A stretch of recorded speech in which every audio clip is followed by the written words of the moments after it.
যারা ওয়েব অ্যাপে আছো তারা একটু কমেন্ট করে জানিয়ে দাও যে আমার সাউন্ড ক্লিয়ার আছে কিনা আর ভিডিওটা দেখতে পাচ্ছ কিনা। ওকে।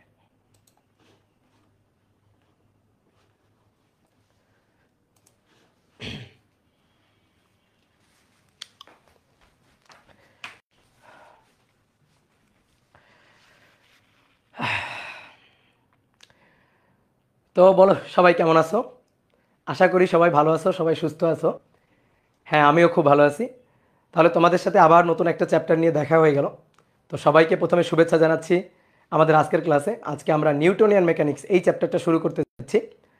ফার্স্ট পার্টের গুরুত্বপূর্ণ চ্যাপ্টারগুলোর মধ্যে অনেক অনেক অনেক অনেক গুরুত্বপূর্ণ অন্যতম একটা চ্যাপ্টার হচ্ছে নিউটনিয়ান মেকানিক্স। এই অধ্যায়ে আমরা নিউটনের গতিসূত্রগুলো পড়ব। বিশেষ করে নিউটনের গতিসূত্রগুলো আমরা দুইটা ফরম্যাট পড়ব, রৈখিক ফরম্যাট এবং কৌণিক ফরম্যাট। তো তোমরা 9-10-এ কিন্তু রৈখিক গতির ফরম্যাটটাই পড়ে আসছো। নিউটনের গতিসূত্রের রৈখিক ফরম্যাটটাই তোমরা একটু জেনে আসছো এবং তোমরা জাস্ট হালকার উপর ঝাপসা পড়াশোনা করছো। অনেক বেশি ম্যাথ প্রবলেম যে তোমরা সলভ করছো তা কিন্তু না। এবং বিভিন্ন টাইপের টপিক, বিভিন্ন যে আলোচনার বিষয়বস্তু এই অধ্যায়ে থাকে এগুলা কিন্তু অত মানে ডিটেলস তোমরা 9-10 আলোচনা করো নাই। তা আমরা কিন্তু ইন্টারে খুব গুরুত্ব সহকারে এই চ্যাপ্টারটা পড়বো। এবং যাদের মনে করো টার্গেট ইঞ্জিনিয়ারিং, ঠিক আছে, তাদের কিন্তু এই চ্যাপ্টারটা একটা বেসিক চ্যাপ্টার। এই চ্যাপ্টারে তুমি ভেক্টরের পরে ফার্স্ট ইয়ারে ফার্স্ট পার্টে ভেক্টরের পরে সবচেয়ে বেশি টপিকের একটা চ্যাপ্টার হচ্ছে এই চ্যাপ্টার। এবং এখান থেকে মোটামুটি সব জায়গায়, বিশেষ করে তুমি বোর্ড কোশ্চেন বলো বা তোমার কলেজের পরীক্ষা বলো আর অ্যাডমিশন টেস্টে তো কথাই নাই, এই অধ্যায় থেকে প্রশ্ন থাকেই।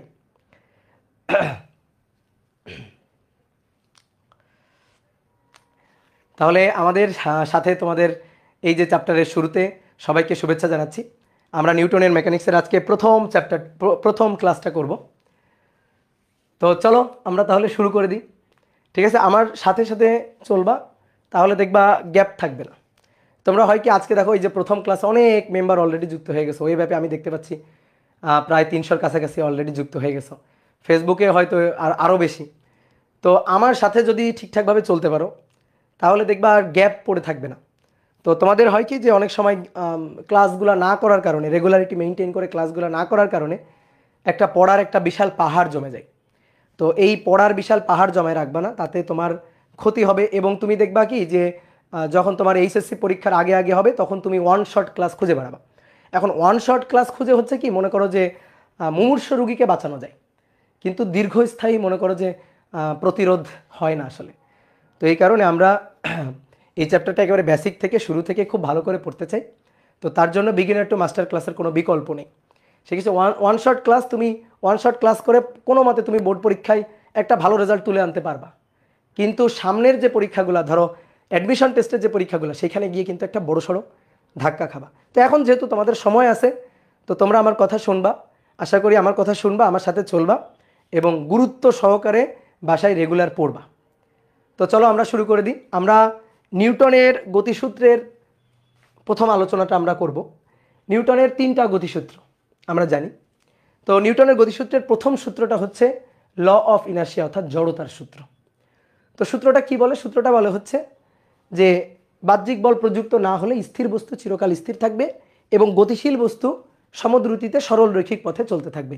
তার মানে সমবেগে চলতে থাকবে, তার বেগের মান বা দিকের কোনো পরিবর্তন হবে না বাহ্যিক বল প্রযুক্ত না হলে। তো প্রথম কথা হচ্ছে বল বলতে আমরা কি বুঝি? বল জিনিসটা কি? বল হচ্ছে সেই জিনিস যা কোনো বস্তুর উপর প্রযুক্ত হয়ে তার জড়তার পরিবর্তন করতে চায় বা করে। অনেক সময় বল প্রযুক্ত হবে হয়ে কিন্তু জড়তার পরিবর্তন করতে পারে, আবার নাও পারে। তাহলে বল হচ্ছে সেই জিনিস যা কোনো বস্তুর উপর প্রযুক্ত হয়ে কিসের পরিবর্তন করতে চায়? জড়তার। তাহলে আসলে নিউটনের গতিসূত্র বুঝতে গেলে আগে ভালো করে বল কি সেটা বুঝতে হবে। তাহলে বল হচ্ছে সেই জিনিস যা কোনো বস্তুর উপর প্রযুক্ত হয়ে এর জড়তার পরিবর্তন করে। বস্তুর উপর প্রযুক্ত হয়ে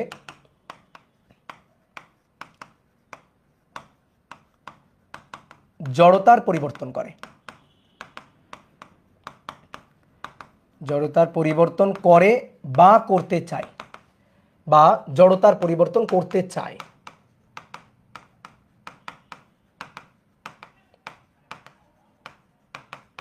করতে চাই। এইবার আসো তাহলে জড়তা জিনিসটা কি? জড়তা জিনিসটা কি? জড়তা হচ্ছে কোনো বস্তু যে অবস্থায় আছে সেই অবস্থায় থাকতে চাওয়ার যে প্রবণতা, তার অবস্থা পরিবর্তন করতে দিতে না চাওয়ার যে প্রবণতা, বস্তু যে অবস্থায় আছে সেই অবস্থা ধরে রাখার যে প্রবণতা, এইটাকে বলা হয় জড়তা, বা ইংরেজিতে বললে এটাকে বলা হয় ইনারশিয়া। জড়তা দুই ধরনের হয়, স্থিতি জড়তা এবং গতি জড়তা। তাহলে জড়তা দ্যাট মিনস ইনারশিয়া, ইনারশিয়া। তো জড়তা দুই ধরনের হয়, কি কি? স্থিতি জড়তা এবং গতি জড়তা। স্থিতি জড়তা, স্ট্যাটিক ইনারশিয়া, আর কাইনেটিক ইনারশিয়া অর্থাৎ গতি জড়তা। গতি জড়তা কোনটা কি জিনিস একটু বুঝি তো আমরা। কোনো বস্তু স্থির অবস্থায় আছে, সে তার স্থির অবস্থাটা বজায় রাখতে চায়, সে তার স্থির অবস্থার পরিবর্তন ঘটাইতে দিতে চায় না। তাহলে এই জড়তা, স্থিতিশীল অবস্থা বজায় রাখার যে প্রবণতা, এই যে জড়তা, এটাকে বলা হয় হচ্ছে স্থিতি জড়তা। আর গতি জড়তা কি? গতি জড়তা হচ্ছে কোনো বস্তু গতিশীল অবস্থায় আছে, সে তার গতির পরিবর্তন করতে দিতে চায় না, গতিশীল অবস্থাটা বজায় রাখতে চাই, তাহলে সেই জড়তা হচ্ছে গতি জড়তা। তো এর ছোট ছোট উদাহরণ কিন্তু আমরা পড়ছি 9-10 জুনিয়র ক্লাসে। কি কি উদাহরণ হইতে পারে? যেমন মনে করো একটা চলন্ত গাড়ি, একটা চলন্ত গাড়ি হঠাৎ করে যদি ব্রেক দেয়, তাহলে কি হবে? যে যাত্রীগুলো দাঁড়ানো আছে না, তারা কিন্তু সামনের দিকে ঝুঁকে পড়বে, কারণ চলন্ত গাড়িতে যাত্রীরা গতি জড়তায় আছে। ধরো একটা গাড়ি, চলন্ত গাড়ি, একটা বাস চিন্তা করো, যে বাসটা চলতেছে সামনের দিকে, এইদিকে ধরো চলতেছে, কোনো একজন যাত্রী ধরো দাঁড়ানো আছে। এখন হঠাৎ করে যদি বাসে ব্রেক দেওয়া হয়, হঠাৎ করে ব্রেক দেওয়া হয়েছে, গতিশীল ছিল, তাহলে হঠাৎ করে ব্রেক দেওয়া হয়েছে, থামাই দেওয়া হয়েছে, তাহলে থামাই দেওয়া হলে যে দাঁড়ানো যাত্রী আছে সে দেখবা সামনের দিকে ঝুঁকে পড়ে, সেইভাবে সামনের দিকে ঝুঁকে পড়ে, সামনের দিকে ঝুঁকে পড়ে। তো কেন সামনের দিকে ঝুঁকে গেল? কারণ বাসটা যখন চলতেছিল তখন এই যাত্রী গতি জড়তায় ছিল, বাসের সাথে গতি জড়তায় ছিল। এবার বাসকে তুমি ব্রেক দিয়ে থামাই দিছো, বাসকে ব্রেক দিয়ে থামানো হয়েছে, ব্রেক দিয়ে থামানো হলো, তাহলে ব্রেক দিয়ে থামানো হলে বাসটা থেমে গেছে। এই যে যাত্রী, এই যাত্রীর বডি পার্টের নিচের অংশ অর্থাৎ পা তো মেঝেতে, বাসের মেঝেতে ছিল, তো যখন বাসটা থেমে গেছে তখন তার পাটাও কিন্তু থেমে গেছে। ঠিক আছে, পাটা যখন থেমে গেছে, কিন্তু বডির উপরের যে পার্টটা, উপরের অংশ, আপার পোর্শন, সেটা কিন্তু ওই বাসের সাথে আগে গতি জড়তায় ছিল। এই গতি জড়তাটা বজায় রাখতে চাই, বজায় রাখার জন্য সামনের দিকে ঝুঁকে পড়ছে। তাহলে এইটা হচ্ছে গতি জড়তার একটা উদাহরণ, যেটা সামনের দিকে ঝুঁকে পড়ছে। তাহলে ব্রেক দিয়ে থামানো হলে যাত্রী সামনে ঝুঁকে পড়বে, যাত্রী, দাঁড়ানো যাত্রী সামনে ঝুঁকে পড়বে। এটা কিন্তু 2 মার্কের প্রশ্নেও আসে, ঝুঁকে পড়বে। তো এটা হচ্ছে গতি জড়তার উদাহরণ। স্থিতি জড়তার ঠিক এর উল্টা। মনে করো বাসটা স্থির অবস্থায় ছিল, বাসটা স্থির অবস্থায় ছিল, এবার বাসটা হঠাৎ করে চলতে শুরু করছে, তাহলে বাসটা স্থির অবস্থায় ছিল অর্থাৎ স্থিতি জড়তায় ছিল। এখন এর মধ্যে কোনো একজন যাত্রী সে দাঁড়ানো আছে, তাহলে সে স্থির অবস্থায় আছে, স্থিতিশীল জড়তায় আছে, স্থিতি জড়তায়, সে তার জড়তাটা বজায় রাখতে চাইবে। এইবার তুমি কি করলা? ড্রাইভার কি করলো? বাসটাকে চালানো শুরু করলো, হঠাৎ করে বাসটাকে সামনের দিকে টান দিল। তাহলে বাসটাকে সামনের দিকে টান দিলে বাসটা চালানো শুরু করলো, বাস চালানো শুরু করলো। তাহলে বাস চালানো শুরু করলে কি হবে? শুরু করলে যে যাত্রী যে দাঁড়ানো ছিল, স্থির অবস্থায় যে দাঁড়ানো ছিল, সে তার স্থির অবস্থাটা বজায় রাখতে চাইবে, স্থিতি জড়তা বজায় রাখতে চাইবে। তাহলে তখন সে কি করবে? পিছনের দিকে এভাবে ঝুঁকে পড়বে, কারণ বাস তো সামনের দিকে টান দিছে। তাহলে তার বাসের যে বাস চলতে শুরু করলে বডি পার্টের যে নিচের পোর্শনটা সেটা বাসের সাথে গতিশীল হওয়া শুরু করছে, কিন্তু উপরের পোর্শনটা স্থিতি জড়তা বজায় রাখতে চাই, এই কারণে পিছনের দিকে ঝুঁকে পড়ছে। তাহলে তখন আমরা দেখতে পাবো এইভাবে যে পিছনের দিকে যাত্রী ঝুঁকে পড়ছে, যাত্রী এরকম পিছনের দিকে ঝুঁকে পড়ছে। ঠিক আছে, যাত্রী এরকম পিছনের দিকে ঝুঁকে পড়ছে, দেখি না আমরা? তাহলে যাত্রী তখন পিছনে ঝুঁকে পড়বে, পিছনে ঝুঁকে পড়বে। তাহলে সুন্দর করে ব্যাখ্যা দিবা, 2 মার্কের প্রশ্ন কিন্তু আসে যে কোনো একটা স্থির গাড়ি হঠাৎ করে চলতে শুরু করলে যাত্রীরা কেন পিছনে ঝুঁকে পড়ে, অথবা চলন্ত গাড়ি হঠাৎ করে ব্রেক দিয়ে থামানো হলে যাত্রীরা কেন সামনের দিকে ঝুঁকে পড়ে, এই যে গতি জড়তা এবং স্থিতি জড়তার জন্য। তো এরকম আরও অনেক উদাহরণ আছে। তুমি মনে করো একটা পাত্র নিলা, সাপোজ একটা গ্লাস নিলা, গ্লাসের উপর একটা কাগজ রাখলা, কাগজের উপর একটা কয়েন রাখলা, এটা তোমরা 9-10 বইতে দেখছো। এবার যদি তুমি কাগজটাকে হঠাৎ করে এভাবে টান দাও, তাহলে দেখবা কয়েনটা সেটা গ্লাসের মধ্যে পড়ে যাবে। কেন? কারণ কয়েনটা স্থির ছিল, কয়েনটা স্থির ছিল, তো কয়েনটা তার স্থিতি জড়তা বজায় রাখতে চায়, এই কারণে তুমি কাগজটা টান দিছো, কিন্তু কয়েনটা তার স্থিতি জড়তার জন্য সেই কয়েনটা গ্লাসের মধ্যে পড়ে গেছে। কি কথা বুঝছো? তাহলে এইটা হচ্ছে জড়তা। তাহলে জড়তা কি? কোনো বস্তু যে অবস্থায় আছে সেই অবস্থা বজায় রাখার প্রবণতা হচ্ছে জড়তা। তাহলে এইবার আসো এই 2টা কথাকে আমরা একটু মার্চ করি। তাহলে বল হচ্ছে জড়তার পরিবর্তন করতে চাই, বল জড়তার পরিবর্তন করতে চাই। এই যে বাসে ব্রেক দেওয়া হইল না, বল দেওয়া হইল, বল দিয়ে কি করা হইলো? বাসটার জড়তার পরিবর্তন করা হইলো। বাসটা গতিশীল ছিল, ব্রেক দিয়ে বল প্রয়োগ করে বাসের জড়তার পরিবর্তন করা হয়েছে, বাসটাকে থামানো হয়েছে, জড়তার পরিবর্তন করা হয়েছে। এখানে এখানে কি করা হয়েছে, এক্সেলারেটরে চাপ দেওয়া হয়েছে, বেগ বাড়ানো হয়েছে, বাসটা স্থির ছিল, বেগ বাড়ানো হয়েছে, তাহলে বল দিয়ে জড়তার পরিবর্তন করা হয়েছে, স্থিতি জড়তা থেকে গতি জড়তায় নিয়ে যাওয়া হয়েছে। তাহলে এই হচ্ছে জড়তার পরিবর্তন করে। তাহলে বল জড়তার পরিবর্তন করে বা করতে চাই। অনেক সময় বল প্রযুক্ত হবে কিন্তু জড়তার পরিবর্তন করতেও পারে, নাও পারে। বল প্রযুক্ত হয়ে জড়তার পরিবর্তন করতেও পারে, নাও পারে। দেখবো আমরা এই জিনিসগুলো এক এক করে দেখবো। এইবার আসলে নিউটনের গতির প্রথম সূত্রটা আমরা একটু মনে করি। নিউটনের গতির প্রথম সূত্রটা আমাদের বলতেছে বাহ্যিক বল প্রযুক্ত না হলে স্থির বস্তু চিরকাল স্থিরভাবে থাকবে, অর্থাৎ স্থিতি জড়তায় থাকবে, আর গতিশীল বস্তু চিরকাল তার গতি জড়তা বজায় রাখবে। এটাই হচ্ছে কথা। তাহলে আমরা একটু নিউটনের গতির প্রথম সূত্রটাকে একটু লিখি। তো প্রথম সূত্রটার কথাটাকে একটু ভেঙে ভেঙে যদি লিখি, তাহলে প্রথম লাইনটা হচ্ছে বাহ্যিক বল প্রযুক্ত না হলে। বাহ্যিক বল প্রযুক্ত না হলে, দেখো ভালো করে শোনো, বাহ্যিক বল প্রযুক্ত না হওয়ার দুইটা মিনিং। এক, বস্তুর উপর কোনো ধরনের বলই প্রযুক্ত হয়। বস্তুর উপর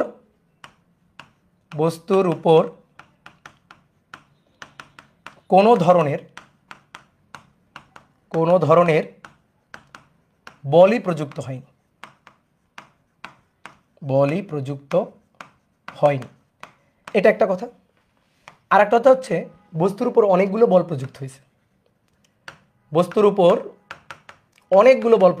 কিন্তু প্রযুক্ত বলগুলো রেজাল্টেন্ট মানে লব্ধিটা শূন্য। আমরা ভেক্টর অধ্যায়ে বলের লব্ধি পড়ছি না? অনেকগুলো বল কোনো বস্তুর উপর প্রযুক্ত হলে লব্ধি বল কত আমরা হিসাব নিকাশ করছি না? তো সেই জিনিসটা যে এই যে বস্তুর উপর কোনো একটা বস্তু, তার উপর অনেকগুলো বল প্রযুক্ত হয়েছে, কিন্তু সবগুলো প্রযুক্ত বলের রেজাল্টেন্ট মানে লব্ধিটা হয়েছে শূন্য। তাহলেও আমরা বলবো বাহ্যিক কোনো বল প্রযুক্ত হয়নি। তাহলে বস্তুর উপর প্রযুক্ত সবগুলো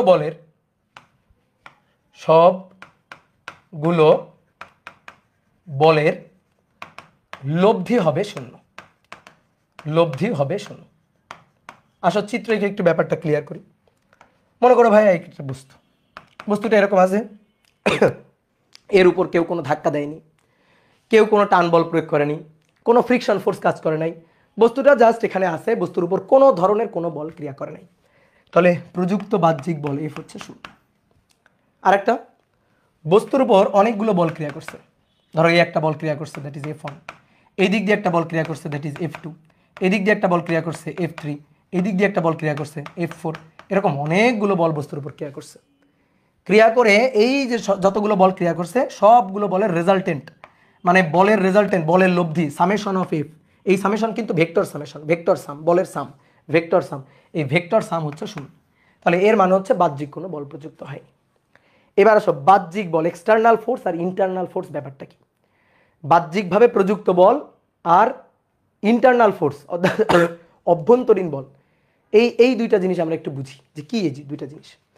দেখো মনে করো ইন্টারনাল ফোর্সটা দেখো, তুমি যদি সিস্টেমের মধ্যে থেকে, ধরো তুমি কোনো একটা সিস্টেম আমরা কল্পনা করি, ওই সিস্টেমের মধ্যে থেকে বল প্রয়োগ করলে সেটা হচ্ছে ইন্টারনাল ফোর্স। যেমন চিন্তা করো, সাপোজ তুমি এরকম একটা ড্রামের মধ্যে আসো, ধরো ড্রাম বা একটা সিলিন্ডার টাইপের কিছু একটা, এর মধ্যে তুমি আসো, ধরো তুমি এখানে দাঁড়ানো আসো, এর ভিতরে তুমি দাঁড়ানো আসো, ঠিক আছে? এবার আমি কি করলাম, বাইরে থেকে তোমাকে ধাক্কা দিলাম, এই সিলিন্ডারকে ধাক্কা দিলাম, এই যে বাইরে থেকে বল প্রয়োগ করলাম, এই বাইরে থেকে প্রযুক্ত বল, এইটা হচ্ছে এক্সটার্নাল ফোর্স, বুঝছো? বাইরে থেকে এই প্রযুক্ত বল, এইটা হচ্ছে বাহ্যিক বল। এই যে বাইরে থেকে বল প্রয়োগ করলাম, এটা বাহ্যিক বল, বাইরে থেকে আমি বল প্রয়োগ করলাম। তো এই বল প্রয়োগ করলে তোমার জড়তার পরিবর্তন হয়ে যাবে। তুমি যদি এই ড্রাম আকৃতির, এই যে সিলিন্ডার আকৃতির এই বস্তুর মধ্যে থাকো তুমি, তাহলে দেখবা আমি এরকমভাবে জোরে যদি ধাক্কা দিই তো তুমি গতিশীল হয়ে গেছো।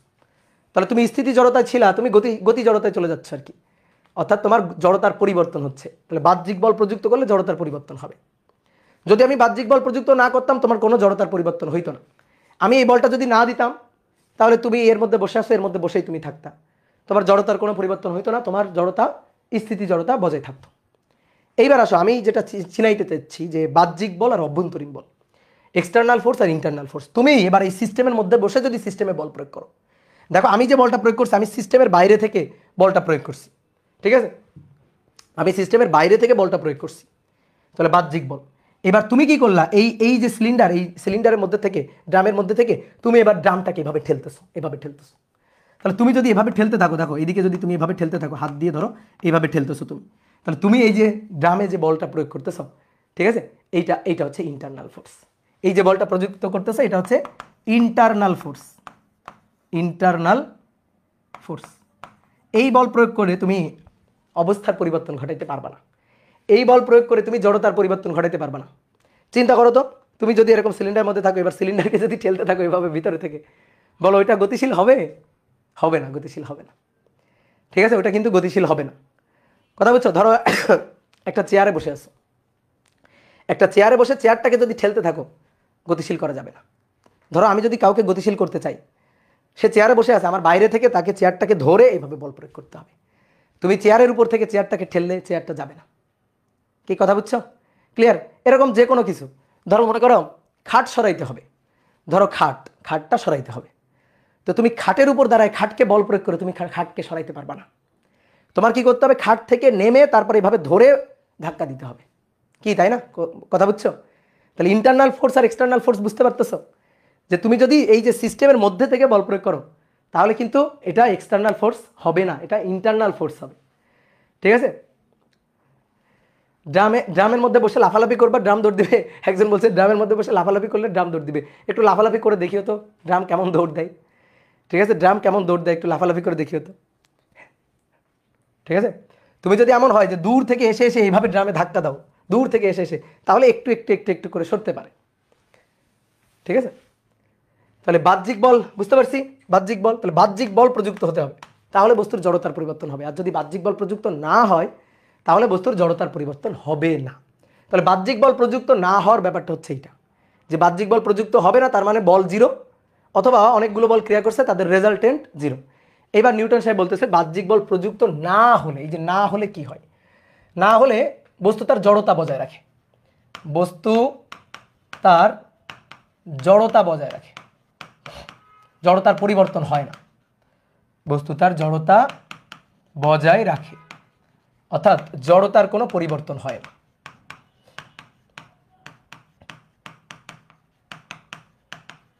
জড়তার কোনো পরিবর্তন হয় না। তাহলে এই যে জড়তার কোনো পরিবর্তন হয় না, দ্যাট মিন্স বস্তু যদি স্থির থাকে তাহলে বস্তু স্থির থাকবে, আর বস্তু যদি গতিশীল থাকে তাহলে বস্তু সমবেগে সরলরৈখিক পথে চলতে থাকবে। তাহলে বস্তু স্থির থাকতে পারে, বস্তু স্থির থাকলে আজীবন স্থির থাকবে, বস্তু স্থির থাকলে আজীবন স্থির থাকবে, আজীবন স্থির থাকবে। আর বস্তু গতিশীল থাকলে, বস্তু গতিশীল থাকলে সমবেগে বা সমদ্রুতিতে সরল রৈখিক পথে চলতে থাকবে, সরল রৈখিক পথে চলতে থাকবে, বৃত্তাকার পথেও না। ধরো এভাবে চলতেছে, বেগের মান 5 মিটার পার সেকেন্ড, বেগের মান 5 মিটার পার সেকেন্ড, বেগের মান 5 মিটার পার সেকেন্ড, বেগের মান 5 মিটার পার সেকেন্ড, মান একই আছে কিন্তু দিকের পরিবর্তন হচ্ছে না, এটা হবে না। তাহলে মান আর দিক একই থাকবে। তাহলে বস্তু স্থির থাকলে স্থির থাকবে, এটা অ্যাট রেস্ট পজিশনে স্থির, আর এটা হচ্ছে ইন মোশন, ইন মোশন। তাহলে বস্তু ইন মোশনে থাকলে সে তার মোশনটা ধরে রাখবে আর কি, গতি জড়তা ধরে রাখবে। তার মানে বেগের মান এবং দিক, ম্যাগনিটিউড এবং ডিরেকশন, ম্যাগনিটিউড অ্যান্ড ডিরেকশন একই থাকবে, একই থাকবে, এগুলার কোনো পরিবর্তন হবে না। এই হচ্ছে কথা। কে ক্লিয়ার?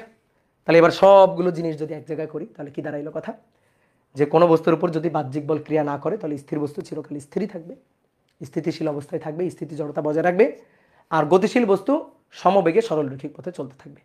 অনেকের কাছে একটা জিনিস মনে হইতে পারে যে ভাইয়া ধরেন কোন একটা বস্তু গড়াচ্ছে, তাহলে নিউটনের ল অনুযায়ী আজীবন সে গড়াইতে থাকবে, কিন্তু আমরা তো দেখি একটু পরে গড়াইতে গড়াইতে গড়াইতে গড়াইতে একটু পরে থেমে যায়। ঠিক আছে, একটু পরে থেমে যায়। তো গড়াইতে গড়াইতে একটু পরে থেমে যায় কেন? বাহ্যিক বল ক্রিয়া করে তাই। কোন বলটা ক্রিয়া করে? ফ্রিকশন ফোর্সটা ক্রিয়া করে, ঘর্ষণ বল ক্রিয়া করে, এই কারণে বস্তু একটু পরে থেমে যায়। দেখো নিউটনের গতিসূত্রের ব্যাপারে আমরা যতই নিউটনের নামটা বলি, এর পিছনে কিন্তু অনেক বেশি অবদান বিজ্ঞানী গ্যালিলিওর। বিজ্ঞানী গ্যালিলিওর কিন্তু অনেক বেশি অবদান। ভাই স্ক্রিন ব্লার হয়ে গেছে, আচ্ছা স্ক্রিন একটু পরে ঠিক হয়ে যাবে, কোনো সমস্যা নেই। শোনো, এখন তো আমি কথা বলতেছি, লিখতেছি না। ওকে, তো বিজ্ঞানী গ্যালিলিওর কিন্তু অনেক বেশি অবদান। নিউটনের গতিসূত্রের পিছনে অবশ্যই নিউটনের অবদান আছে, সে খুবই জিনিয়াস একজন বিজ্ঞানী। বাট নিউটনের গতির প্রথম সূত্রের পিছনে চিন্তাভাবনা, প্রথম সূত্রের চিন্তাভাবনার পিছনে কিন্তু গ্যালিলিওই প্রথম ভাবতে শুরু করছে। আমরা মানে ফিজিক্সের বা দর্শন শাস্ত্রের যে কোনো ব্যাপারে দেখবা প্রথম একেবারে ইতিহাস ঘাটলে প্রথম যে মতামত পাই সেটা হচ্ছে বিজ্ঞানী অ্যারিস্টটলের। অ্যারিস্টটলের একটা ধারণা ছিল সিইং ইজ বিলিভিং, যা দেখবো আর কি সেটাই বিশ্বাস করব। তো এই সিইং ইজ বিলিভিং এই ব্যাপারটা থেকে আমাদের কিন্তু আস্তে আস্তে বের করে নিয়ে আসছে বিজ্ঞানী গ্যালিলিও। অ্যারিস্টটল মনে করো যে কোনো বিষয়ে কিন্তু পাণ্ডিত্য ফলাইছে। অ্যারিস্টটলকে মনে করো জীববিজ্ঞান, পদার্থবিজ্ঞান, কেমিস্ট্রি, অর্থনীতি, পৌরনীতি, মোটামুটি সব কিছুর জনক বলা হয় বিজ্ঞানী অ্যারিস্টটলকে। মানে সে হচ্ছে সর্বহাটের কাঠালি কলার মতো, সে সব বিষয় নিয়ে কথাবার্তা বলা শুরু করছে। কিন্তু সে যত কথাবার্তা বলছে, ঠিক আছে, সবই অসম্পূর্ণ কথাবার্তা বা অনেক ক্ষেত্রে সেগুলো কিন্তু মিথ্যা প্রমাণিত হয়েছে। বাট সে যদি কথাবার্তাগুলো বলা শুরু না করতো তাহলে আজকের বিজ্ঞান কিন্তু এই অবস্থায় আসতে, এই যুগে আসতে অনেক সময় লাগতো। এই যে বিজ্ঞানীদের হাত ধরে প্রজন্ম থেকে প্রজন্ম কনসেপ্ট ডেভেলপ হয়েছে। তো অ্যারিস্টটলের এই ধারণা থেকে আমাদের আস্তে আস্তে বের করে নিয়ে আসে বিজ্ঞানী গ্যালিলিও। অ্যারিস্টটলের কাছে যখন মানুষজন গিয়ে বিভিন্ন, অ্যারিস্টটলকে আসলে বিজ্ঞানী বললে ভুল হবে, অ্যারিস্টটলকে দার্শনিক বলাটাই বেটার। তো অ্যারিস্টটল হচ্ছে দার্শনিক, তো বিভিন্ন বিষয় নিয়ে সে দার্শনিক মতামত দিত। অ্যারিস্টটলের কাছে যখন কোনো বিষয় নিয়ে জিজ্ঞেস করা হইতো তখন সে বলতো এটা কোনো বস্তু সর্বদাই তার পবিত্র অবস্থায় থাকতে চাই। যেমন উপর থেকে কোনো একটা বস্তুকে যদি ফেলে দেওয়া হয় বস্তুটা নিচে পড়বে, কেন নিচে পড়লো? অ্যারিস্টটল কিন্তু মহাকর্ষ জানতো না। তো অ্যারিস্টটল মতামত এরকম ছিল যে বস্তু নিচে এসে স্থির অবস্থায় থাকতে চায়, বস্তু নিচে পড়ে স্থির অবস্থায় থাকতে চায়, এটাই তার পবিত্র অবস্থা। তারপরে লোকজন যখন রান্না করতো, রান্না করলে কি ধোঁয়া হয়, সেই ধোঁয়া উপরে উঠে যায়। তো একজন লোক দৌড়ে গিয়ে অ্যারিস্টটলের কাছে জিজ্ঞেস করলো ধোঁয়া কেন উপরে উঠে গেল? তখন অ্যারিস্টটল বলল ধোঁয়ার পবিত্র অবস্থাটাই হচ্ছে উপরে চলে যাওয়া, এই কারণে ধোঁয়া উপরে উঠে যায়। তো এরকম সব কিছুর পিছনে সে এইরকম একটা লজিক দিত। কিন্তু গ্যালিলিও সেই ধারণাটা ভাঙলো। লোকজন যখন অ্যারিস্টটলকে জিজ্ঞেস করছিল কোনো বস্তু গড়াই দিলে একটু পরে কেন থেমে যায়, থেমে যাওয়াটাই হচ্ছে বস্তুর পবিত্র অবস্থা, বস্তুর পবিত্র অবস্থা অর্জন করার জন্য থেমে যায়। কিন্তু গ্যালিলিও এসে বললেন যে না, আসলে থেমে যাওয়ার পিছনে বাহ্যিক বল অর্থাৎ ফ্রিকশন ফোর্স কাজ করছে। তো এই যে নিউটনের গতির যে প্রথম সূত্র, স্থির থাকলে বস্তু স্থির থাকবে, বাহ্যিক বল যদি প্রযুক্ত না হয়, আর গতিশীল থাকলে আজীবন সরল রৈখিক পথে সমদ্রুতিতে যে চলতেই থাকবে, এই ব্যাপারটা কিন্তু সেই সময় গ্যালিলিও এক্সপেরিমেন্ট করে প্রমাণ করে দেখাইছিল। তো আমরা এখন সেই এক্সপেরিমেন্টটা একটু দেখব যে কি এক্সপেরিমেন্ট করে প্রমাণ করে দেখাইছিল। দেখো গ্যালিলিওর যুগ তো এই যে 2023 সাল 24 সাল না, তাই না, অনেক অনেক আগের। তোমরা দেখো গেলে একটু ইতিহাস ঘাইটো বা প্রথম অধ্যায়ে দেখবা যে বিভিন্ন বিজ্ঞানীদের সময়কাল দেওয়া আছে। তো তাদের সময়কালে, সেই সময়কালে একটা জিনিস নিয়ে চিন্তা ভাবনা করার ব্যাপারটা কিন্তু এতটা সহজ ছিল না। হ্যাঁ, তখন মানুষজন চিন্তা করতো কিভাবে মনে করো যে দিন আনবে দিন খাবে, এই ব্যাপারগুলো ছিল। কিন্তু তার মধ্যে হ্যাঁ কিছু দার্শনিক, কিছু বিজ্ঞানী, তারা যে বিভিন্ন ব্যাপার নিয়ে চিন্তাভাবনা করছে, চিন্তাভাবনা করে করে যে আজকে এই যে কনসেপ্ট এত ডেভেলপ হয়েছে, তো এই যে তাদের যে মানে ভাবনা চিন্তার যে ব্যাকগ্রাউন্ডটা, এইটা একটু নিজে মাঝে মাঝে একটু ইতিহাস ঘাটবা, দেখবা খুব চমকপ্রদ লাগবে। ঠিক আছে, খুবই চমকপ্রদ লাগবে। তো আসো গ্যালিলিও কি এক্সপেরিমেন্ট করে আমাদের এই জিনিসটা ব্যাখ্যা করছে। নিউটনের গতির প্রথম সূত্রটা আমরা বুঝলাম, তাহলে প্রথম সূত্রটা হচ্ছে আসলে জড়তার সূত্র। এই কারণে এই সূত্রটাকে বলা হয় ল অফ ইনার্শিয়া। ঠিক আছে, এই সূত্রটাকে বলা হয় ল অফ ইনার্শিয়া, মানে জড়তার সূত্র, ল অফ ইনার্শিয়া। তা আসো দেখি গ্যালিলিও কি এক্সপেরিমেন্ট করে প্রথম সূত্রের মানে প্রমাণ সে করছিল। তাহলে গ্যালিলিওর পরীক্ষামূলক প্রমাণ। ঠিক আছে, একজন বলছে দাদা পৃথিবীতে আবিষ্কার করার কিছু বাকি আছে, আবিষ্কার করার অনেক কিছু বাকি আছে, তুমি চিন্তা ভাবনা করো, আবিষ্কার করতে পারবা। ঠিক আছে দাদা, আপনার বিগত বছরের অভিজ্ঞতা অনুযায়ী যদি এসএসসি এর সব সাবজেক্ট করি তাহলে আমার সম্পূর্ণ সিলেবাস এইচএসসি পরীক্ষার কতদিন আগে শেষ হবে? অনেক অনেক আগে শেষ হবে। এই দেখো এইচএসসি পরীক্ষা এখনো কত দেরি, আমাদের কিন্তু সেকেন্ড ইয়ারের কোর্স শেষ কমপ্লিট। ঠিক আছে, আমাদের সেকেন্ড ইয়ারের শেষ কমপ্লিট। তুমি আমাদের সাথে চলো, দেখবা পড়া জমে থাকবে না। আমরা অনেক অনেক অনেক অনেক পড়াবো, কিন্তু তোমার কি করতে হবে, পড়াগুলা রেগুলার করে ফেলতে হবে, ফেলে রাখা যাবে না। তো আসো নিউটন মানে গ্যালিলিও সে কি মানে প্রমাণ সে করছে আর কি। তো তার প্রমাণটা হচ্ছে পরীক্ষামূলক প্রমাণ, ম্যাথমেটিক্যাল প্রমাণ না, পরীক্ষামূলক প্রমাণ। সে কি করছিল যে ধরো এটা হচ্ছে তল, এটা একটা তল, সে কি করছিল একটা কাঠের একটা তক্তা নিয়ে সেটাকে শিরিষ কাগজ দিয়ে ঘষে যথাসম্ভব মসৃণ করার চেষ্টা করছে, এবং তারপরে সেই তলটাকে এভাবে হেলিয়ে রাখছে, এভাবে তলটাকে রাখছে ভূমিতে থেটা কোণে হেলিয়ে, যে এখানে থেটা কোণে হেলিয়ে রাখছে। এবার এটাকে ঘষে এরকম শিরিষ কাগজ দিয়ে ঘষে যথাসম্ভব মসৃণ করার সে চেষ্টা করছে। ঠিক একই রকম আর একটা তল সে নিছে, একই রকম আরও একটা তল সে নিছে। তলটা নিয়ে সেই তলটাকে এখানে রাখছে। এই যে তলটা, এই তলটা কিন্তু মসৃণ তল, এই তলটা একেবারে মসৃণ তল। একেবারে মসৃণ, আসলে একেবারে মসৃণ করা তো পসিবল হয় না। তো মোটামুটি মানে ঘষা মাজা করে শিরিষ কাগজ দিয়ে ঘষে টসে যথাসম্ভব মসৃণ করার সে চেষ্টা করছে। মসৃণ করার পরে এবার সে কী করছে, লোকজনকে ডেকে নিয়ে আসছে, বলছে দেখো আমরা প্রমাণ করবো আর কি। মানে সে যখন লোকজনকে বললো যে কোনো বস্তু স্থির থাকলে স্থির থাকবে, আর বাহ্যিকভাবে কোনো বল প্রযুক্ত না করলে, কেউ যদি ডিস্টার্ব না করে, গতিশীল বস্তু আজীবন গড়াইতে থাকবে, স্থির থাকলে স্থির থাকবে। তো এই কথাটা লোকজন বিশ্বাস করে না, যে এটা আবার কেমন কথা, একটা বস্তু গড়াই দিলে তো একটু পরে থেমে যাবে। তো সে তখন বুঝাইছে, দেখো গড়াই দিলে থেমে যাবে কেন, ফ্রিকশন থাকে তাই। তো আসো আমরা একটা কাজ করি, এই কাঠের এই তক্তাগুলোকে ঘষে মোটামুটি ফ্রিকশনলেস করে ফেলি। তারপরে সে একটা বল নিছে, একটা বল নিয়ে সেই বলটাকে সে এখানে রাখছে, বলটাকে সে এখানে রাখছে। এবার এখান থেকে বলটাকে ফেলে দিছে, তাহলে কি হবে, বলটা গড়ায় পড়বে না? দেখো বলটা যে হাইট থেকে গড়াচ্ছে, এইটা হচ্ছে সেই হাইট, ধরো এইচ। তাহলে এখান থেকে বলটাকে রেখে ছেড়ে দিছে, তাহলে বলটা গড়াইতে গড়াইতে গড়াইতে গড়াইতে নিচে পড়বে। নিচে পড়ার পরে এখান থেকে আবার কিন্তু এই তল বরাবর উপরের দিকে উঠে যাবে। এবার বলো তো তল বরাবর কতটুকু উপরে উঠবে?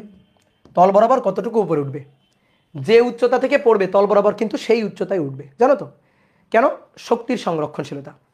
এই পয়েন্টে কোনো বেগ ছিল না, তার বেগ জিরো, তাহলে সমস্ত শক্তি তার বিভব শক্তি, দ্যাট ইজ এমজিএইচ। তাহলে কি হবে, তাকে কিন্তু এই উচ্চতায় উঠতে হবে, কারণ শক্তির ধ্বংস বা সৃষ্টি হয় না, শক্তি সংরক্ষণশীল। তাহলে তাকে এই উচ্চতায়, বলটাকে কিন্তু এই উচ্চতায় আবার উঠতে হবে। তাহলে বলটা যদি এই উচ্চতায় ওঠে, দেখো আমি একটু এই উচ্চতাকে একটু মার্ক করে নিই, বলটা যদি এই উচ্চতায় ওঠে, তাহলে বলটা এই উচ্চতায় উঠবে, ওঠার পরে তার বেগ শূন্য হয়ে যাবে, বেগ শূন্য হয়ে গেলে আবার নিচে পড়ে যাবে। তাহলে এই উচ্চতা থেকে ছেড়ে দেওয়া হয়েছে, এই তল বরাবর আবার এই উচ্চতায় উঠে যাবে। আর এই তলটাকে অনেকে বলতে, ভাই এই তলে কোনো শক্তি খরচ হবে না, না আমি তো বলেই নিলাম যে এই তলটা একেবারে ফ্রিকশনলেস তল, কোনো ঘর্ষণ নাই। কি ক্লিয়ার? তাহলে এই যে এই পয়েন্টে দেখো বেগ জিরো হয়ে গেছে, তাহলে শক্তি কত, এমজিএইচ, বিভব শক্তি মানে শক্তির সংরক্ষণশীলতা। এই পয়েন্টের বিভব শক্তি কনভার্ট হচ্ছে হাফ mv² গতিশক্তিতে, আবার এই গতিশক্তিটাই কনভার্ট হবে বিভব শক্তিতে। ধরো এখান থেকে 10 জুল শক্তি নিয়ে নামতেছে, তাহলে এখানে সেই 10 জুল শক্তি আবার সেই 10 জুল শক্তিতে কনভার্ট হবে, তাহলে এই উচ্চতায় উঠলেই তো 10 জুল শক্তি ফেরত পাওয়া যাবে, তাই না? ঠিক আছে, এই উচ্চতায় উঠলেই তো 10 জুল শক্তি ফেরত পাওয়া যাবে। তাহলে যদি একেবারে ফ্রিকশনলেস তল হয়, তাহলে অবশ্যই এই উচ্চতায় উঠবে, এই উচ্চতায় উঠে তারপর থামবে, কি তাই না? একেবারে ফ্রিকশনলেস তল যদি হয়, তাহলে এই উচ্চতায় উঠবে, এই উচ্চতায় উঠে দেন থামবে। কি ক্লিয়ার? এইবার কি করা হইলো, আর একটা তল নেওয়া হইলো, বা এই তলটাকেই আরেকটু বেশি কোণে হেলায় দেওয়া হইলো, মানে কম কোণে আর কি, সরি, আরেকটু বেশি হেলায় দেওয়া হইলো। ঠিক আছে, এই যে তক্তাটা নিয়ে আরেকটু বেশি হেলায় দেওয়া হইলো। তাহলে এবার বলো এই তক্তা বরাবর কতটুকু উঠবে, এই তক্তা বরাবর কতটুকু উঠবে? একই উচ্চতায় উঠবে, তাই না? একই উচ্চতায় উঠবে, তল বরাবর বেশি যাবে, তল বরাবর অতিক্রান্ত দূরত্ব বেশি হবে, কিন্তু এই উচ্চতায় যে ভাই তার উঠতে হবে। দেখো আগেও এই উচ্চতায় উঠছে, এবারও কিন্তু এই উচ্চতায় উঠলো না? এবার তলটাকে আরেকটু হেলায় দেওয়া হইলো, তাহলে আরেকটু হেলায় দেওয়া হলে এই তল বরাবর বেশি যাবে, কিন্তু উঠবে কত উচ্চতায়? এই উচ্চতায় উঠবে, বুঝলা? তাহলে তল বরাবর সর্বদা তাকে উঠতে হবে এই উচ্চতায়। এইবার যদি এই তলটাকে একেবারে অনুভূমিক করে দেওয়া হয়, একেবারে অনুভূমিক করে দেওয়া হইলো, এই তলটাকে একেবারেই অনুভূমিক করে দেওয়া হইলো, একেবারে অনুভূমিক, তাহলে অনুভূমিক করে দেওয়া হইলে কত উচ্চতায় উঠবে? বলটা গড়াবে, গড়াতে থাকবে, গড়াতে থাকবে, গড়াতে থাকবে, আজীবন গড়াতে থাকবে, গড়াতে গড়াতে গড়াতে গড়াতে কত উচ্চতায় উঠবে? কত উচ্চতায়? এই উচ্চতায় যেদিন উঠবে সেদিন থামবে, এই উচ্চতায় যেদিন উঠবে সেদিন গিয়ে থামবে। এভাবে গড়াচ্ছে গড়াচ্ছে গড়াচ্ছে গড়াচ্ছে গড়াচ্ছে, এই উচ্চতায় যেদিন এই উচ্চতায় উঠবে সেই দিন গিয়ে থামবে। এইবার তুমি বলো এই উচ্চতায় কবে উঠবে? এই উচ্চতায় উঠবে কোনোদিন যদি তলটা মসৃণ হয় এবং তলটা যদি অনুভূমিক হয়, তাহলে এইটা এই উচ্চতায় উঠবে কোনোদিন? এই উচ্চতায় কোনোদিন উঠছে না। তাহলে যদি এই উচ্চতায় না উঠে কোনোদিন, এই উচ্চতায় উঠেই সে থামবে, এই উচ্চতায় উঠছে না, ওঠার জন্য আরও সামনে যাচ্ছে, আরও সামনে যাচ্ছে, আরও সামনে যাচ্ছে, ভাবছে এই তো এই উচ্চতায় উঠে থেমে যাব, কিন্তু এই উচ্চতা আর পাচ্ছে না, তাহলে সুতরাং গড়াবে গড়াবে গড়াবে গড়াবে গড়াতে থাকবে। তাহলে একে যদি কেউ ডিস্টার্ব না করে, একে যদি কেউ বাধা না দেয়, এর উপর যদি কোনো বাহ্যিক বল ক্রিয়া না করে, তাহলে এই আজীবন কি হবে? গড়াইতে থাকবে। এইটাই হচ্ছে পরীক্ষামূলক প্রমাণ ছিল গ্যালিলিওর। গ্যালিলিও লোকজনকে বুঝাইছে, দেখো এই যে এই তলটা যদি মসৃণ তল হয় এবং এই তলে এই বস্তুটা আজীবন গড়াইতে থাকবে যদি কোনো বাহ্যিক বল এই বস্তুর উপর ক্রিয়া না করে। এটাই ছিল গ্যালিলিওর পরীক্ষামূলক প্রমাণ। দেখো কি কি লেভেলের ট্যালেন্ট ছিল লোকজন, বুঝলা? তাহলে ট্যালেন্ট বুঝতে পারছো কি লেভেলের ট্যালেন্ট ছিল, কিভাবে চিন্তা ভাবনা তারা করছে।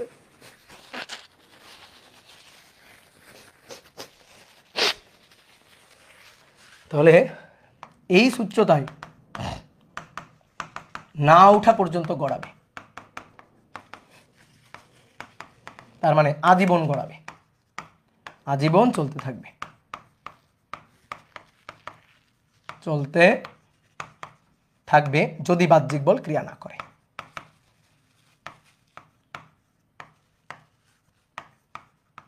ক্রিয়া না করে। বলো বুঝলা কিনা? ক্লিয়ার? ওকে, এবার আসো নিউটনের গতির দ্বিতীয় সূত্র। প্রথম সূত্র আমাদের বলছে বাহ্যিক বল প্রযুক্ত না হলে কি হয়, দ্বিতীয় সূত্র আমাদের বলবে বাহ্যিক বল প্রযুক্ত হলে কি হয়। বাহ্যিক বল প্রযুক্ত হলে জড়তার পরিবর্তন হয়, বাহ্যিক বল প্রযুক্ত হলে বস্তুর ভর বেগের পরিবর্তন হয়। তাহলে বাহ্যিক বল প্রযুক্ত হলে বস্তুর ভরবেগের পরিবর্তনে হয় এবং বস্তুর ভরবেগের পরিবর্তনের হার প্রযুক্ত বলের সমানুপাতিক। বল যেদিকে ক্রিয়া করে বস্তুর ভরবেগের পরিবর্তন সেদিকেই ঘটে। একেবারে ঠুটস্থ করে রাখছি আমরা 9 10, তাই না? তাহলে ব্যাপারটা একটু লজিক দিয়ে বুঝি যে নিউটনের গতির দ্বিতীয় সূত্র আমাদের আসলে কি বলছে, ব্যাপারটা একটু লজিক দিয়ে আমরা বুঝতে চাই। দেখো নিউটনের গতি, তুমি চিন্তা করো তোমার উপরেই নিউটনের ভূত ভর করছে, তুমি নিউটনের গতির দ্বিতীয় সূত্র তুমি তৈরি করবা। তুমি প্রথম সূত্রে দেখছো বাহ্যিক বল প্রযুক্ত না করলে কি হয়, তাহলে এবার একটা বস্তুর উপর বাহ্যিক বল প্রযুক্ত করে দেখো তো কি হয়, করে দেখো। তাহলে ধরো এই হচ্ছে একটা বস্তু, তো এই বস্তুটা প্রথমে মনে করো ইউ বেগ নিয়ে চলতেছিল, বস্তুর ভর হচ্ছে এম। এবার তুমি কি করলা, তুমি এই বস্তুটাকে ধাক্কা দিলা, তুমি এই বস্তুটাকে ধাক্কা দিলা, তো এফ বল প্রয়োগ করে তুমি ধাক্কা দিলা। মনে করো একটা গাড়ি ইউ বেগ নিয়ে চলতেছিল, তুমি এক্সিলারেটর চাপ দিছো অথবা তুমি ব্রেক চাপ দিছো, তাহলে কি হবে, বেগের পরিবর্তন হবে। তাহলে এই বস্তুটার বেগের পরিবর্তন ঘটবে। তাহলে কিছু সময় পরে, কিছু সময় ধরো টি সময় পরে, ঠিক আছে, তুমি বল প্রয়োগ করার কারণে কিছু সময় পরে বস্তুর বেগের পরিবর্তন হয়ে গেছে। কিছু সময় পর দেখতেছে আমরা বেগ আর ইউ নেই, বেগ হয়ে গেছে কি ভি, আর বস্তুর ভর আছে হচ্ছে এম। তাহলে কি হইল, বস্তুর বেগের পরিবর্তন হইল। আচ্ছা দেখো তো আগে বস্তুর ভরবেগটা কত ছিল, ভরবেগ মানে পি ইনিশিয়াল, ভর আর বেগের গুণফলকে ভরবেগ বলে, জানি তো আমরা নাকি? তাহলে বস্তুর ভরবেগ এটা হচ্ছে এম ইউ, ওকে। আর শেষ ভরবেগ বল প্রয়োগের পরে ভরবেগ, তাহলে বল প্রয়োগের পরে ভরবেগ হচ্ছে এম ভি, ঠিক আছে। আমি একেবারে ভেক্টর ফরম্যাটে লিখলাম, আর যদি তুমি মানের বিবেচনা করো তাহলে পি ইনিশিয়াল এম ইউ আর পি ফাইনাল এম ভি। তাহলে এটা হচ্ছে ভর বেগের পরিবর্তন হয়ে গেল, কি করার কারণে, বল প্রযুক্ত করার কারণে। তাহলে এবার বলো লোকজনকে, তুমি বলো যে বল প্রযুক্ত করলে কি হবে, ভর বেগের পরিবর্তন ঘটবে। একটা গাড়ি চলতেছে, ব্রেক দিলে তার বেগের পরিবর্তন ঘটবে, ভরবেগের পরিবর্তন ঘটবে। একটা গাড়ি চলতেছে, এক্সেলারেটর চাপ দিলা, তাহলে বেগ বেড়ে যাবে, অর্থাৎ ভরবেগের পরিবর্তন ঘটবে। বেগের পরিবর্তন ঘটবে, বস্তুর ভর আছে তাহলে ভরবেগের পরিবর্তন ঘটবে। কি ক্লিয়ার? এইবার আমরা যদি আরো বেশি বল প্রয়োগ করি, যদি বেশি বল প্রয়োগ করি ভরবেগের পরিবর্তন বেশি ঘটবে। যদি প্রযুক্ত বল কম হয় তাহলে ভরবেগের পরিবর্তন কম ঘটবে। তাহলে আমরা কি এই কথাটা বলতে পারি যে ভরবেগের পরিবর্তনটা এইটা প্রযুক্ত বলের সমানুপাতিক, ঠিক আছে? ভরবেগের পরিবর্তনটা এটা প্রযুক্ত বলের সমানুপাতিক। তাহলে ভরবেগের পরিবর্তনের হার, ভরবেগের পরিবর্তনের হার, তাহলে ডেল পি এটা হচ্ছে ভরবেগের পরিবর্তন, তার হার, হার হচ্ছে নিচে সময় দিয়ে ভাগ দিবা ডেল টি। তাহলে P initial M U P final M V, পরিবর্তন দ্যাট ইজ ডেল পি, আর পরিবর্তনের হার তাহলে del P divided by del T. ভরবেগের পরিবর্তনের হার প্রযুক্ত বলের সমানুপাতিক। নিউটন সাহেব এই কথাটাই বলছে যে ভরবেগের পরিবর্তনের হার প্রযুক্ত বলের সমানুপাতিক, এবং বল যেদিকে ক্রিয়া করে বস্তুর ভরবেগের পরিবর্তন সেদিকেই ঘটে। হ্যাঁ তাই তো, বল যেদিকে ক্রিয়া করবে বস্তুর ভরবেগের পরিবর্তনটাও সেদিকেই ঘটবে। টি এর কোনো ডিরেকশন নাই, টি এর কোনো ডিরেকশন নাই, টি স্কেলার রাশি, তাহলে এফ এর ডিরেকশন যা হবে ডেল পি এর ডিরেকশন তো ভাই তাই হবে, এটা তো বলার অপেক্ষাই রাখে না। কি কথা বুঝলা? তাহলে বস্তুর ভরবেগের পরিবর্তনের হার এর উপর প্রযুক্ত বলের সমানুপাতিক, নিউটন সাহেব এই কথা বলছে। তাহলে আসো দেখি এখান থেকে একটু ম্যাথমেটিক্যাল হিসাব নিকাশ করি। Del P divided by del T, সমানুপাতিক চিহ্ন উঠাই দিয়ে একটা সমান চিহ্ন নিলাম, নিয়ে একটা ধ্রুবক দিলাম, ধ্রুবকটা হচ্ছে কে। তাহলে কে ইন্টু এফ, এই কে এর মান হচ্ছে 1, এই কে এর মান 1। বলের একক নিউটনের সংখ্যা দিতে গিয়ে আমরা কে এর মান 1 ধরি, একটু পরে আসতেছি কিভাবে কে এর মান আমরা 1 চিন্তা করি, এইটা আমরা একটু পরে বলতেছি। বলের একক নিউটনের সংখ্যা দিতে গিয়ে আমরা কে এর মানটা 1 ধরি। তাহলে অতএব দেখো এফ সমান সমান আমরা পাই del P by del T, F সমান সমান আমরা পাই del P by del T, ঠিক আছে। আমি যদি ডিফারেন্সিয়েশন মেথডে লিখি, এটা হচ্ছে এই যে শুধু মানের বিবেচনায় লিখলাম, আমরা যদি ভেক্টর ফরম্যাটে লিখি তাহলে এফ এর উপরে ভেক্টর সাইন, এখানে ডেল পি এর উপরে ভেক্টর সাইন, ডেল পি এর উপরে ভেক্টর সাইন। ঠিক আছে, আমি যদি মনে করো যে ডিফারেন্সিয়েশন ফরম্যাটের সূত্রটাকে লিখি, তাহলে ব্যাপারটা হবে এরকম যে এফ সমান সমান D DT of P, D DT of P, ভরবেগের পরিবর্তনের হার প্রযুক্ত বলের সমান, ভরবেগের পরিবর্তনের হার প্রযুক্ত বলের সমান। তাহলে বল প্রযুক্ত হলে ভরবেগের পরিবর্তন ঘটে। তাহলে আমরা একটু সূত্রটা লিখি যে বস্তুর উপর বল প্রযুক্ত করলে, বস্তুর উপর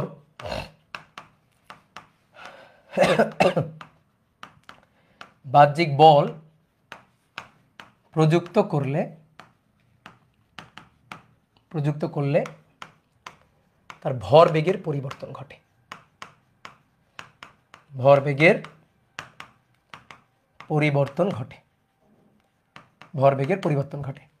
আর এই ভরবেগের পরিবর্তনের হার প্রযুক্ত বলের সমানুপাতিক। ঠিক আছে, বাহ্যিক বল প্রযুক্ত করলে ভরবেগের পরিবর্তন ঘটে, ভরবেগের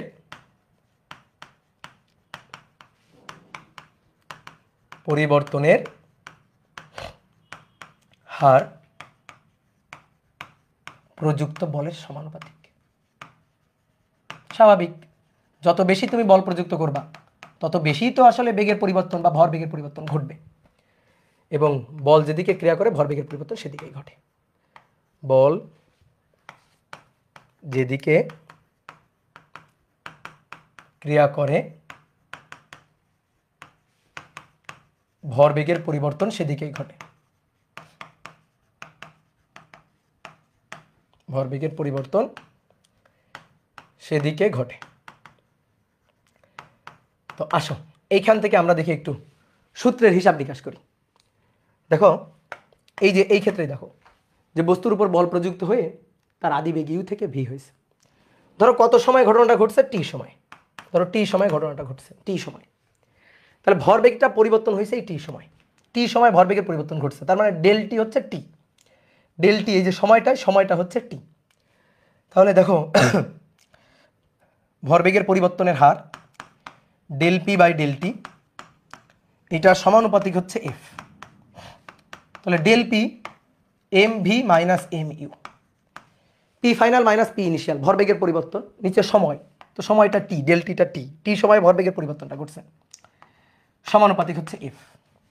তাহলে এখান থেকে এমটাকে কমন নিয়ে নিই, ভি মাইনাস ইউ বেগের পরিবর্তন, নিচে সময়, এটা সমান সমান, এটা সমানুপাতিক, এটা সমানুপাতিক হচ্ছে এফ। এবার দেখো এই জিনিসটাকে চেনা চেনা লাগে, V minus U divided by T, that is A, ত্বরণ এ, বেগের পরিবর্তনের হার ত্বরণ, এম এ সমানুপাতিক এফ। এইবার আসো সমানুপাতিক চিহ্ন বসাবো, তাহলে এম এ সমান সমান কে ইন্টু এফ, কে ইন্টু এফ। এই কে এর মান এক, বলের একক নিউটনের সংজ্ঞা দিতে গিয়ে আমরা কে এর মানটা এক চিন্তা করি, বলের একক নিউটনের সংজ্ঞা দিতে গিয়ে কে এর মানটা আমরা এক চিন্তা করি।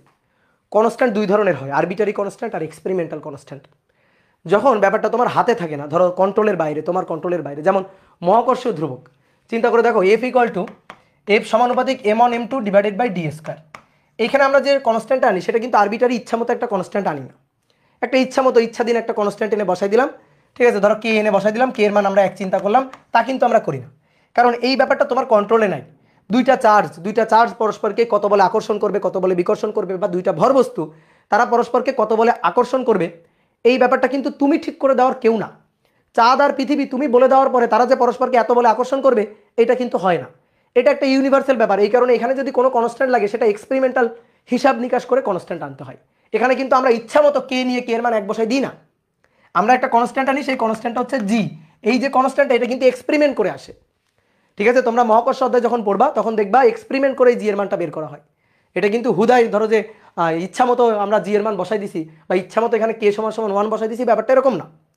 তাহলে আমরা কি করি, এক্সপেরিমেন্ট করে কনস্ট্যান্ট বের করি। যখন কন্ট্রোলের বাইরে থাকে, দুইটা চার্জ পরস্পরকে কত বলে আকর্ষণ বিকর্ষণ করবে, তখন কিন্তু এক্সপেরিমেন্টাল কনস্ট্যান্ট লাগে, দেখতে হয় দুইটা চার্জের মধ্যে আকর্ষণ বিকর্ষণ বলটা অন্য কোনো কিছুর উপর নির্ভর করে কিনা, সেই হিসাব নিকাশ করে আমরা কনস্ট্যান্ট আনি।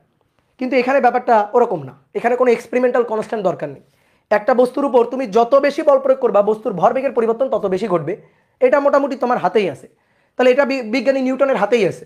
তাহলে বিজ্ঞানী নিউটন এখানে ইচ্ছা মতো একটা কনস্ট্যান্ট নিতে পারে। তো বিজ্ঞানী নিউটন কনস্ট্যান্ট নিল কে, এবং কে এর মান সে বললো কে এর মান হচ্ছে এক, এবং কে এর মান এক ধরে সে বলের একক নিউটনের সংজ্ঞা দিল।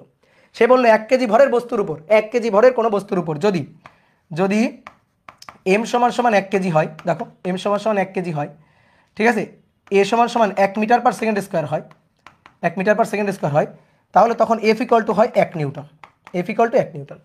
তাহলে এম এর মান 1 গুণ এ এর মান 1 সমান সমান কে ইন্টু এফ এর মান 1 নিউটন, অতএব কে সমান সমান কত দাঁড়ায় 1। তো বলের একক নিউটনের সংজ্ঞা দিতে গিয়ে আমরা কে এর মানটা 1 ধরি, মানে নিউটন সাহেবই ধরে। তাহলে এখান থেকে কে এর মান যদি 1 ধরা হয় তাহলে আমরা সূত্রটা লিখতে পারি যে অতএব F equal to M A, কারণ কে এর মান তো 1। তাহলে 1 নিউটন বল কাকে বলে বলো তো দেখি? 1 নিউটন বল কাকে বলে? যে পরিমাণ বল কোনো বস্তুর উপর, কোনো 1 কেজি ভরের বস্তুর উপর প্রযুক্ত হয়ে 1 মিটার পার সেকেন্ড স্কোয়ার ত্বরণ সৃষ্টি করে। যে কোনো সংজ্ঞা, ফিজিক্সের যে কোনো সংজ্ঞা আমরা মানে সূত্র থেকে দিতে পারি। 1 কেজি ভরের কোনো বস্তুর উপর যে পরিমাণ বল প্রযুক্ত হয়ে 1 মিটার পার সেকেন্ড স্কোয়ার ত্বরণ সৃষ্টি করে তাকেই বলা হয় 1 নিউটন বল। জান? এবার দেখো এই প্রমাণ, এই মেথডে তোমরা F equal to M A প্রমাণ করে আসছো 9 10-এ, ঠিক আছে? এইটা করলে হবে না তা না, এখন এটা করলে হবে, সমস্যা নাই। কিন্তু তুমি তো ভাইয়া পি সমান সমান M V minus M U এটা বুঝি নাই। ডেল পি এটা ভরবেগের পরিবর্তন, দেখো তো এটা শেষ ভরবেগ না, এটা আদি ভরবেগ না, তাহলে পরিবর্তনটা বিয়োগ করো, M V minus M U এটা পরিবর্তন, ভরবেগের পরিবর্তনের হার, তাহলে ভরবেগের পরিবর্তন del P divided by del T, that is হার, ভরবেগের পরিবর্তনের হার। বুঝছো? তো এবার আসো, এই সূত্রটা আমরা অন্য একটা ভাবেও প্রমাণ করতে পারি। এখন এই জিনিসগুলোর উপরেই, এই যে এখন যেভাবে প্রমাণ করব এই জিনিসগুলোর উপরেই তোমার জোর দিতে হবে। ডিফারেন্সিয়েশন মেথডে প্রমাণ করব, ক্যালকুলাস মেথডে আমরা প্রমাণ করব। তাহলে ক্যালকুলাস মেথডে কিভাবে প্রমাণ করতে পারি? দেখো এফ এটা equal to D DT of P, তাহলে অতএব F equal to D DT of P মানে এম ভি, ঠিক আছে? এবার তুমি দেখো বস্তুর উপর, বুঝছো এটা ডিডিটি অফ পি ভরবেগের পরিবর্তনের হার প্রযুক্ত বলের সমান, ওই যে কে এর মান 1 ধরলাম, তাহলে প্রযুক্ত বলের সমান, তাহলে F equal to D DT of M V ভরবেগ P equal to M V.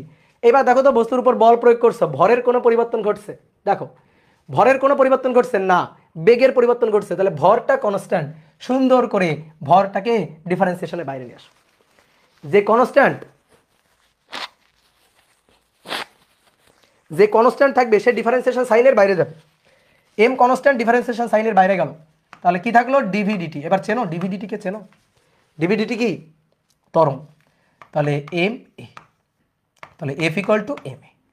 এইবার শোনো, দেখো F equal to M A, দেখো তুমি যে V minus U divided by T এই সূত্রটা যে লিখছো, এই সূত্রটা কোন সূত্র? V equal to U plus A T না, এই সূত্র না? এই সূত্রটা কখন খাটে জানো? সমত্বরণ হলে খাটে, সমত্বরণ না হলে এই সূত্র জীবনেও খাটে না। যদি অসমত্বরণ হয় এই সূত্র খাটবে না ভাই, অসমত্বরণ হলে এই সূত্র চলবে না। অসমত্বরণের ক্ষেত্রে, অসমত্বরণ যদি হয় তাহলে সেখানে আমরা গতির যে সূত্রগুলো জানি, S equal to U T plus half A T square খাটবে না, অসমত্বরণ হলে খাটবে না। S equal to U plus V divided by 2 into T খাটবে না। V equal to U plus A T খাটবে না। V square equal to you square plus 2s এটাও খাটবে না। এই সকল সূত্র খাটে, এই যে 4টা সূত্র এটা সমত্বরণের জন্য খাটে। তাহলে তুমি যখন এখানে এই যে V minus U divided by T equal to A লিখছো, ভাই এটা সমত্বরণের জন্য। যদি অসমত্বরণ প্রযুক্ত হয় তাহলে তো এই সূত্র চলবে না। তো তখন আমরা কি করব? এই যে অসমত্বরণ যদি হয় তাহলে একটাই উপায় আছে, সেটা হচ্ছে ক্যালকুলাস। যদি তোমাকে কেউ বলে অসমত্বরণে আমি বেগ বের করতে চাই, তাহলে তাকে বলবা যে অসমত্বরণে ভাই বেগ বের করার জন্য V equal to D DT of S. দুনিয়ার সবসময় বেগের সূত্র এটা, দুনিয়ায় সবসময় ত্বরণের সূত্র এটা, ডিডিটি অফ ভি। দুনিয়াতে সবসময় ত্বরণের সূত্র এটা, সেটা অসমত্বরণ হোক আর সমত্বরণ হোক। তাহলে কি করতে হবে? যদি অসমত্বরণ হয় তাহলে একটাই মেথড আমাদের হাতে আছে, সেটা হচ্ছে ক্যালকুলাস। ঠিক আছে? অসমত্বরণ সমত্বরণ যাই হোক, ঠিক আছে, সর্বদাই খাটবে। এই যে এই প্রমাণ, এটা সর্বদাই প্রযোজ্য, সর্বদাই প্রযোজ্য। তুমি 9 10-এ কেন এটা দেখো নাই? কারণ 9 10-এ তুমি ডিফারেন্সিয়েশন জানতা না, তুমি 9 10-এ অসমত্বরণের কথাবার্তা শোনোই নাই। ঠিক আছে? যদি কখনো টিচারকে জিজ্ঞেস করছো অসমত্বরণ গাড়ি চললে সূত্রগুলো কি হবে, টিচার বলছে না এগুলো তুমি বড় ক্লাসে শিখবা, এগুলো তোমার এখন শিখতে হবে না। কি তাই না? এই গতিবিদ্যা পড়ছো তো, গতিবিদ্যাতে কিন্তু আপার এগুলো শিখাইছে। ঠিক আছে? তাহলে এটা হচ্ছে নিউটনের গতির দ্বিতীয় সূত্র গেল, এবং দ্বিতীয় সূত্র থেকে আমরা সুন্দর একটা সূত্র পাইলাম যে F equal to M A. ঠিক আছে? F equal to M A. এবার আসো নিউটনের গতির দ্বিতীয় সূত্র থেকে আমরা প্রথম সূত্র প্রমাণ করতে পারি কিনা? অবভিয়াসলি পারি। দ্বিতীয় সূত্র থেকে আমরা পাই যে F equal to M A, F equal to M A. তাহলে প্রথম সূত্র কি বলে? প্রথম সূত্র বলে বাহ্যিক বল প্রযুক্ত না হলে, বাহ্যিক বল প্রযুক্ত না হলে, দ্যাট মিনস F0 হলে, F0 হলে, তাহলে F0 বসায় দাও এখানে, F0 বসাও। তাহলে বাহ্যিক বল প্রযুক্ত না হলে F0 হলে ma, ভর আর ত্বরণের গুণফল হচ্ছে 0। বস্তুর ভর দুটো রাশির গুণফল 0 হলে বস্তুর ভর এটা তো কখনো 0 হতে পারে না, তাহলে অবভিয়াসলি অতএব অবশ্যই অবশ্যই a হবে 0। তাহলে কোনো বস্তুর ত্বরণ হবে 0, বস্তুর ত্বরণ 0 হওয়ার দুটো মিনিং থাকে, বস্তুর ত্বরণ 0 হওয়ার দুটো মিনিং থাকে। বলো, বস্তু যদি স্থির থাকে তাহলে ত্বরণ কত? বস্তু স্থির, বস্তু স্থির অ্যাট রেস্ট পজিশনে, তাহলে বলো ত্বরণ কত? 0, তাই না? যদি ত্বরণ 0 হয় তাহলে বস্তু সমবেগেও চলে, সমবেগে, বস্তু সমবেগে চলে। তাহলে বস্তু স্থির আর বস্তু সমবেগে চলে, তো সমবেগে চললে in motion, but V constant, V constant, V কনস্ট্যান্টে ইন মোশনে আছে। কি ক্লিয়ার? তাহলে হলো, বলো। দ্বিতীয় সূত্র থেকে প্রথম সূত্র হলো 2 মার্কের প্রশ্ন আসবে যে নিউটনের গতি দ্বিতীয় সূত্র থেকে প্রথম সূত্র প্রমাণ করো। তাহলে দ্বিতীয় সূত্র থেকে আমরা পাই F = ma, আর প্রথম সূত্র আমাদের বলে বাহ্যিক বল প্রযুক্ত না হলে, অর্থাৎ F এর মান 0 হলে, F এর মান 0 বসাই দাও, বসাই দিলে ত্বরণ হচ্ছে 0, আর ত্বরণ 0 মানে দুটো মিনিং, একটা হচ্ছে বস্তু স্থির আর একটা হচ্ছে বস্তু সমবেগে চলতেছে। ঠিক আছে, ওকে। কোনো বস্তুর উপর যদি একাধিক বল ক্রিয়া করে, বস্তুর উপর একাধিক বল ক্রিয়া করলে, একাধিক বল ক্রিয়া করলে তখন সূত্রটা কেমন হবে? বস্তুর উপর একাধিক বল যদি ক্রিয়া করে তখন ব্যাপারটা কেমন হবে? ধরো একটা বস্তু, এই বস্তুর উপর অনেকগুলো বল একসাথে ক্রিয়া করছে, F1, F2, F3, ধরো F4, অনেকগুলো বল ক্রিয়া করছে। যদি এরকম ক্রিয়া করে তাহলে নিউটনের গতিসূত্র কি করব আমরা? গতিসূত্রের দ্বিতীয় সূত্রটা আমরা কিভাবে খাটাবো? এই বলগুলোর লব্ধি করব। এই যে সামেশন অফ এফ, এই এফটা হচ্ছে বলগুলোর লব্ধি, লব্ধি বল, লব্ধি বল ভেক্টর সাম কিন্তু। তাহলে এই লব্ধি বল এটা ইকুয়াল টু হবে এমএ। একটা বল যেমন প্রযুক্ত হলে F = ma, এরকম অনেকগুলো বল যদি প্রযুক্ত হয়, অনেকগুলো বল যদি প্রযুক্ত হয় তাহলে সামেশন অফ F = ma। বুঝলা? অনেকগুলো বল যদি বস্তুর উপর ক্রিয়া করে তাহলে আমরা লিখবো সামেশন অফ F = ma। ধরো একটা বস্তু, এই একটা বস্তু, এই বস্তুর উপর, ধরো একটা বস্তু, এই বস্তুর উপর উপরের দিকে ক্রিয়া করছে 10 নিউটন বল, আর নিচের দিকে ক্রিয়া করছে মনে করো 20 নিউটন বল, নিচের দিকে ক্রিয়া করছে 20 নিউটন বল। তাহলে এই দুটো বলের লব্ধি, এই দুটো বলের লব্ধি বস্তুতে ত্বরণ সৃষ্টি করবে। এটা F1, এটা F2। তাহলে লব্ধি করো, কোনটা বড়? এটা বড়, এটা ছোট। তাহলে এই দিকেই থাকবে লব্ধি বল, তাহলে 20 - 10, অর্থাৎ F2 - F1, এটা ইকুয়াল টু হবে ma। তাহলে বস্তুর যদি ভর হয় সাপোজ 2 কেজি, ধরো 2 কেজি ভর, তাহলে F2 - F1, 20 - 10 that is 10, 20 - 10 that is 10। বস্তুর ভর ধরো 2, তাহলে 2 × a, তাহলে অর্থাৎ a = কি হবে? a = হবে 5। বুঝলা? তাহলে অনেকগুলো বল যদি বস্তুর উপর প্রযুক্ত হয় তাহলে লব্ধি করবো আমরা। ওকে, ডান। ঠিক আছে, এবার আর একটা খুব ইম্পর্টেন্ট কথা একটু শুনে রাখো। আমরা যে নিউটনের গতির যে সূত্রটা লিখি F = d/dt of p, d/dt of p, অথবা F = del p/ del t, এখানে এই যে ভরবেগের পরিবর্তনই, ভরবেগের পরিবর্তনের হারই হচ্ছে প্রযুক্ত বল। এখন আমাদের আর ভরবেগের পরিবর্তনের হার প্রযুক্ত বলের সমানুপাতিক বলার আর কোনো দরকার নেই, কারণ সমানুপাতিক ধ্রুবক তো এক।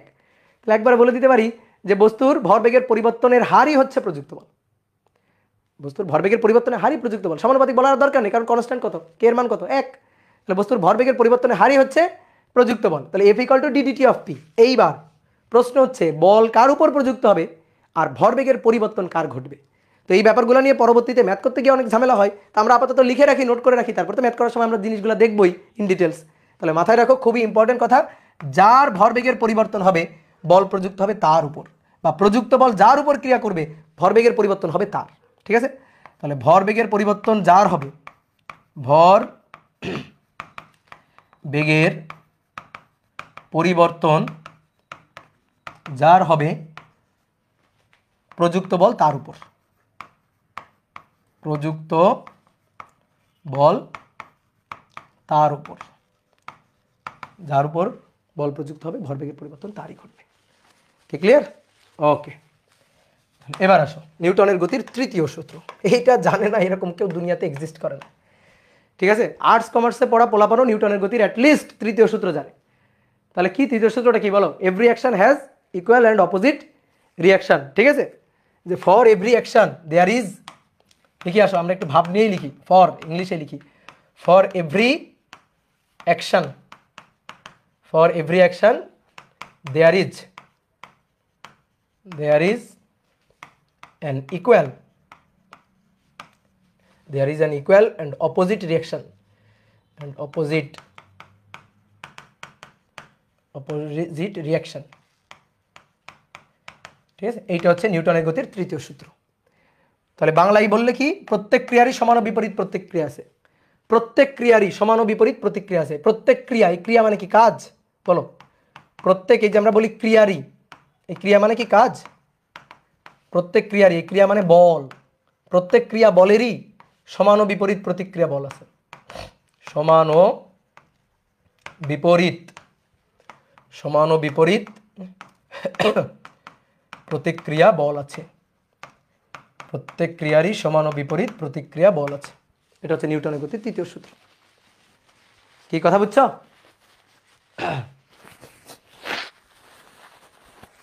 এই যে একজন বলছে ইট মারলে পাটকেলটি খেতে হয়, ঠিক আছে? না, এটা না, এটা না নিউটনের গতির তৃতীয় সূত্র। এইভাবে নিউটনের গতির তৃতীয় সূত্র বিকৃত করিও না। তো আসো আমরা একটু বুঝি নিউটনের গতির তৃতীয় সূত্র কি বলে। অনেকগুলো ক্ষেত্র আমরা দেখাইতে পারি, ঠিক আছে? বহুত উদাহরণ। সব সময় বল জোড়ায় জোড়ায় কাজ করে, সব সময় বল জোড়ায় জোড়ায় কাজ করে। ক্রিয়া থাকলে তার প্রতিক্রিয়া থাকবেই, ক্রিয়া বল থাকলে প্রতিক্রিয়া থাকবেই। যেমন আসো ধরো এই যে ভূমিতে একটা ব্লক রাখা আছে, এটা একটা ব্লক রাখা আছে। এখন তুমি কি করতেছো, এই ব্লকটাকে ঠেলতেছো। তাহলে তুমি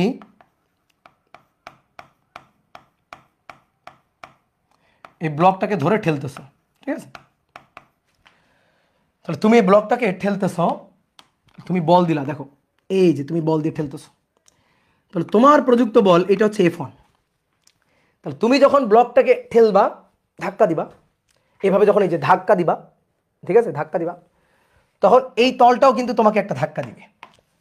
তাহলে তুমি যে ব্লকটাকে ঠেলতেছো সেও কিন্তু একটা বল দিবে। তাহলে তার প্রযুক্ত বলটাকে আমি বললাম F2। নিউটনের গতির তৃতীয় সূত্র অনুযায়ী এই F1 আর F2 এরা পরস্পর সমান, এদের মান সমান, কিন্তু ভেক্টর সাইন দিয়ে লিখলাম, এই যে ভেক্টর সাইন। তাহলে ভেক্টর সাইন দিলে তো ভেক্টর হয়ে গেল, মান সমান, ঠিক আছে, কিন্তু দিক বিপরীত। এই যে মান সমান এবং দিক বিপরীত, তাহলে F1 এবং F2 এদের মান সমান, দিক পরস্পরের বিপরীত। এই একটা উদাহরণ। তুমি একটা ব্লককে ঠেলবা, ব্লকটাও তোমাকে ঠেলবে। তারপরে চিন্তা করো, ধরো দুটো খুঁটি আছে, একটা খুঁটি, এই দুইটা খুঁটিতে একটা তার টান করে বাঁধা আছে। এই যে একটা তারকে টান করে বাঁধা রাখছে। তাহলে এই তারটা টান হয়ে আছে, ঠিক আছে? তাহলে তারে প্রযুক্ত টান বলের আমি একটু ডিরেকশন দেখাইতে চাই, প্রযুক্ত টান বলের ডিরেকশন। দুটো খুঁটির মাঝে তারটা টান হয়ে আছে, তাহলে এই খুঁটিটা ওই খুঁটিটাকে দড়ি দিয়ে বেঁধে টানতেছে, এভাবে ধরে টানতেছে। তাহলে এই হচ্ছে একটা টান বল T1। এই টান বলটা কে কার উপর প্রয়োগ করছে? এই খুঁটিটা ওই খুঁটিটার উপর প্রয়োগ করছে। এই খুঁটিটা বসে থাকবে না, তখন এই খুঁটিটাও এই দড়িটাকে এভাবে টানবে, অর্থাৎ এই খুঁটিটা ওই খুঁটিটাকে দড়ি দিয়ে বেঁধে টানতেছে। তাহলে এই হচ্ছে টানের ডিরেকশন, এটা হচ্ছে T2।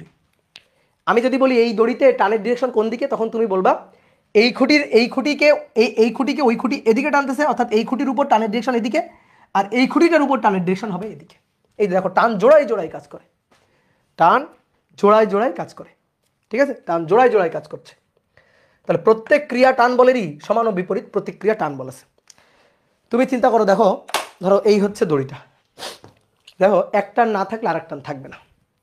দেখো এই যে দুই হাতে আমি এভাবে টানতেছি, তাহলে দড়ির টানের ডিরেকশন, এই হাতের কথা চিন্তা করি, এই হাত ধরে এই হাতে ওই হাতটাকে আমি টানতেছি এভাবে, আর এই হাতটাকে এদিকে টানতেছে এভাবে, তাহলে এই যে টান হয়ে আর এই যে বাংলায় আমরা বলি না টান, এই টান কথার পিছনে, এই যে বাংলায় টান বলি, দড়িটা টান হয়ে আছে, এই বাংলার পিছনেও এই ফিজিক্সের ল কাজ করতেছে। বাংলায় এই যে কথাটা টান, এই কথাটাও আসলে ফিজিক্স থেকে আসছে, ফিজিক্সে এই যে নিউটনের গতির তৃতীয় সূত্র থেকে আসছে, যে দুটো টান,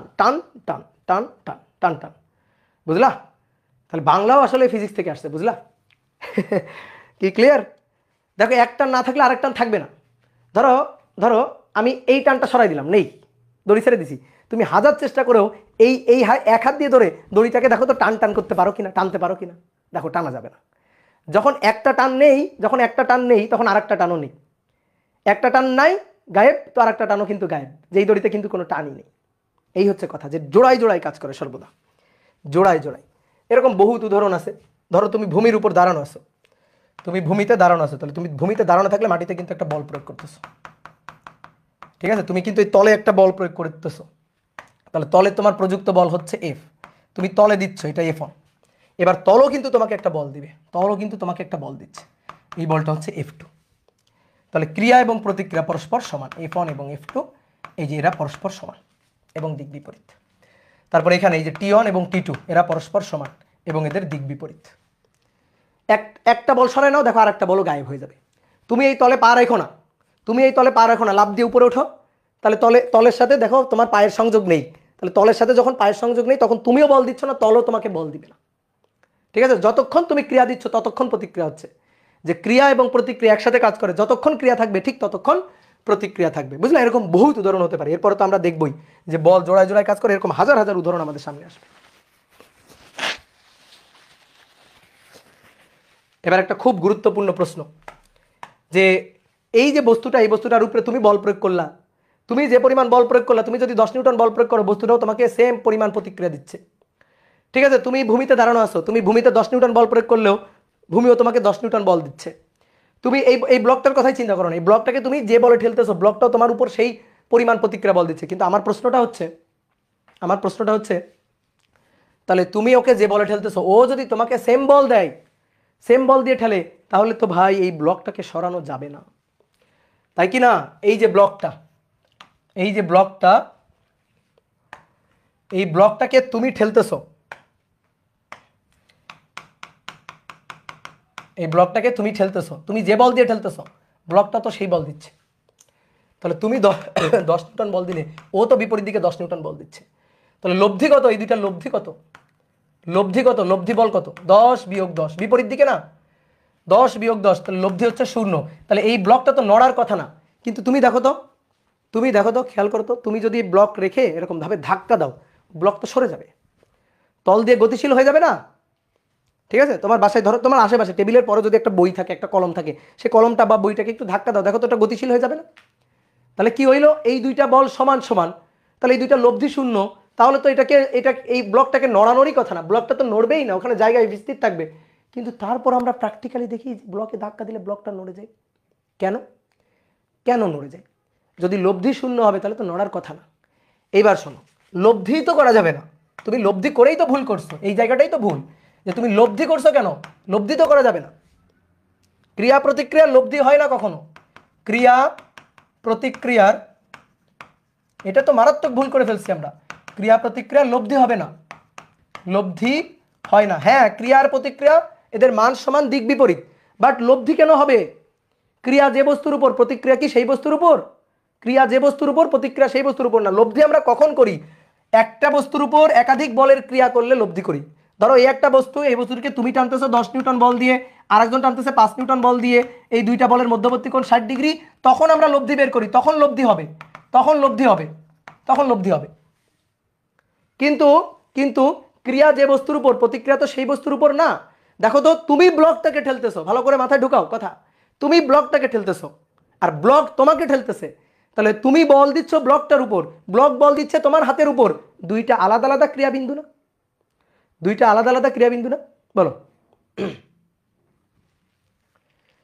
বলো আলাদা আলাদা ক্রিয়াবিন্দু, তাহলে লব্ধি করা যাবে না। তুমি বল দিচ্ছ ব্লকের উপর, তাহলে তোমার প্রযুক্ত বল 10 নিউটনের ক্রিয়াবিন্দু ব্লকটা,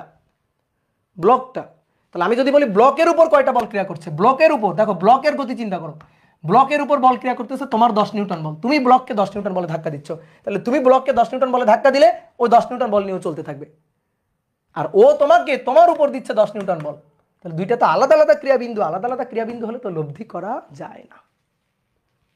কি ক্লিয়ার? ক্রিয়া প্রতিক্রিয়া ভিন্ন বস্তুর উপর ক্রিয়া করে। আমি এই বোর্ডকে ঠেলতেছি, এই যে বোর্ডকে আমি ঠেলতেছি, বোর্ড আমাকে ঠেলতেছে, তাহলে দুইটা তো আলাদা আলাদা বস্তুর উপর। বুঝলাম না ভাইয়া, বোঝনি? তুমি বল দিচ্ছ কার উপর? ব্লকের উপর। আর ব্লক বল দিচ্ছে কার উপর? প্রতিক্রিয়া বল দিচ্ছে কার উপর? ক্রিয়াটা হচ্ছে ব্লকটার উপর, আর তুমি বল দিচ্ছ কার উপর? তুমি বল দিচ্ছ হচ্ছে ব্লকটার উপর, আর ব্লকটা বল দিচ্ছে কার উপর? তোমার উপর। তাহলে দুটো আলাদা আলাদা ক্রিয়াবিন্দু,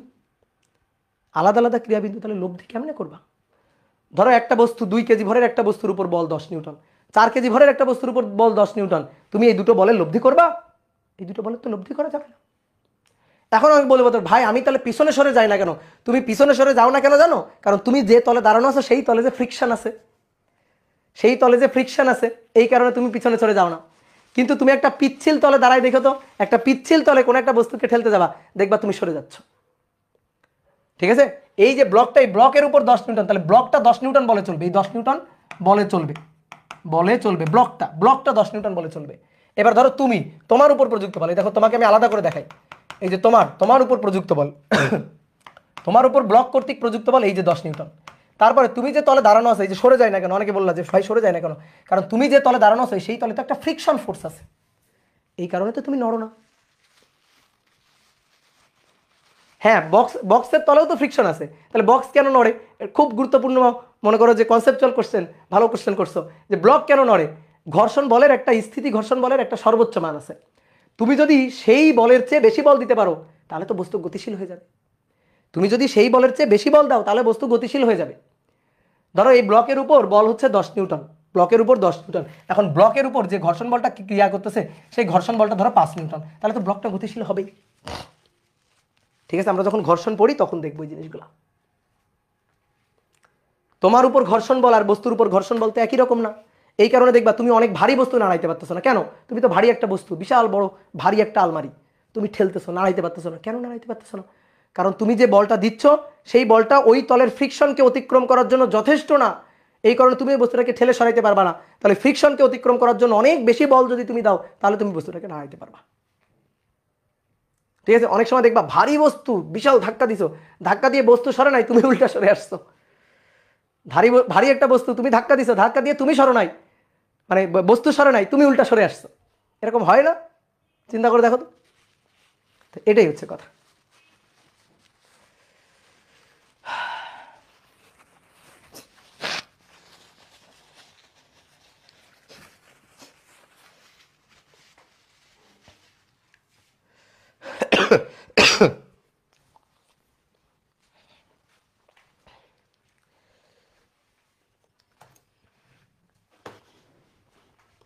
ভাই ঘর্ষণ বল কি ওজনের উপর ডিপেন্ড করে? হ্যাঁ করে, ঘর্ষণ বল ওজনের উপর ডিপেন্ড করে।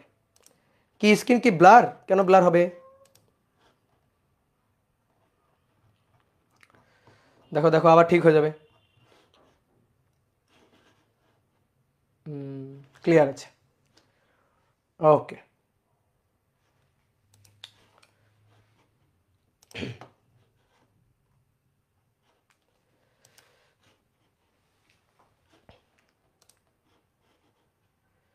তাহলে চলো নেক্সট। এবার মোটামুটি আমাদের সূত্র তো হয়ে গেল। শোনো এবার নিউটনের গতির দ্বিতীয় সূত্র নিয়ে একটা কথা আছে। নিউটনের গতির এই যে দ্বিতীয় সূত্র, এই দ্বিতীয় সূত্র নিয়ে আমাদের কথা আছে।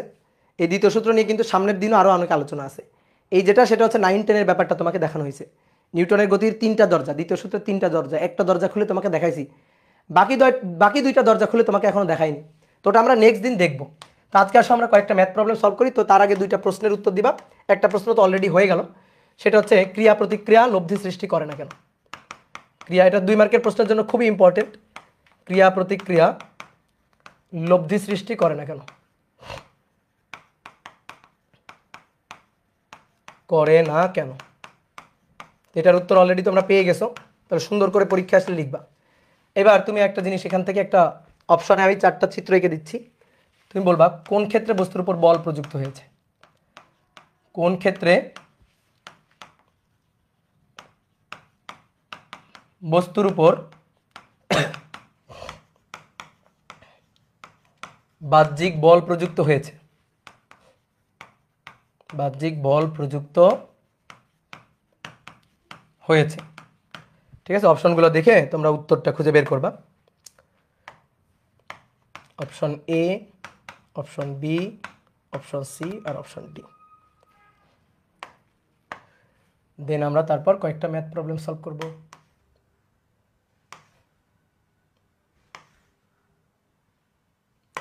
ধরো কোনো একটা বস্তু, সেই বস্তুর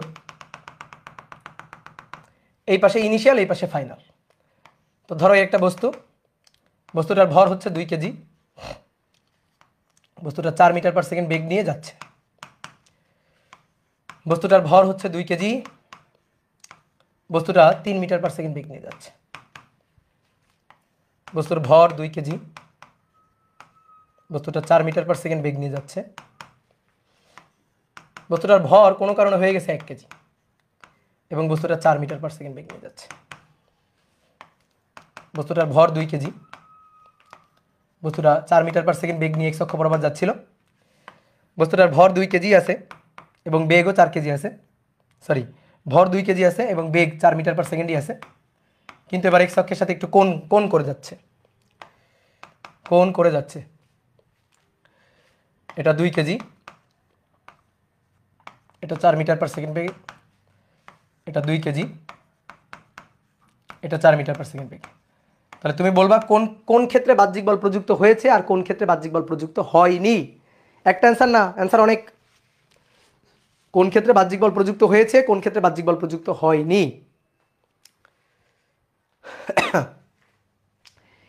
এ বি সি 3টা ক্ষেত্রে বাহ্যিক বল প্রযুক্ত হয়েছে, আর ডি নম্বর ক্ষেত্রে বাহ্যিক বল প্রযুক্ত হয়নি। কারণ বাহ্যিক বল প্রযুক্ত হলে বস্তুর ভরবেগের পরিবর্তন ঘটবে। তো ভরবেগের পরিবর্তন কিভাবে ঘটতে পারে? ভরের পরিবর্তন ঘটেও কিন্তু ভরবেগের পরিবর্তন ঘটতে পারে, ভরের পরিবর্তন ঘটেও কিন্তু ভরবেগের পরিবর্তন ঘটতে পারে। এটা নিয়ে আলোচনা আছে, আমরা আস্তে আস্তে আসবো। তাহলে ভরের পরিবর্তন ঘটতে পারে, বেগের পরিবর্তন ঘটতে পারে, ভর বেগ দুটোরই পরিবর্তন ঘটতে পারে, বেগের মানের পরিবর্তন, দিকের পরিবর্তন ঘটতে পারে। তাহলে আসো দেখো, প্রথমটা 2 কেজি ছিল, 4 মিটার পার সেকেন্ড ছিল, 2 কেজি আছে কিন্তু বেগ কমে গেছে, তার মানে অবশ্যই এর উপর মন্দন সৃষ্টিকারী বল প্রযুক্ত হয়েছে। তাহলে এখানে বাহ্যিক বল প্রযুক্ত হয়েছে, তার মানে F ≠ = 0, বাহ্যিক বল প্রযুক্ত হয়েছে। 2 KG 4 metre per second, 1 KG 4 metre per second, বেগের মানের পরিবর্তন ঘটে নাই, বাট ভরের পরিবর্তন ঘটছে। তো ভরের পরিবর্তন ঘটলেও তো ভরবেগের পরিবর্তন ঘটছে, সুতরাং এই ক্ষেত্রে বাহ্যিক বল প্রযুক্ত হয়েছে অবশ্যই। দেখো, বেগের মানের কোনো পরিবর্তন হয় নাই, কিন্তু বেগের দিকের পরিবর্তন হয়েছে। বাহ্যিক বল প্রযুক্ত না হলে দিকের কোনো পরিবর্তন হবে না, তাহলে এখানেও বাহ্যিক বল প্রযুক্ত হয়েছে।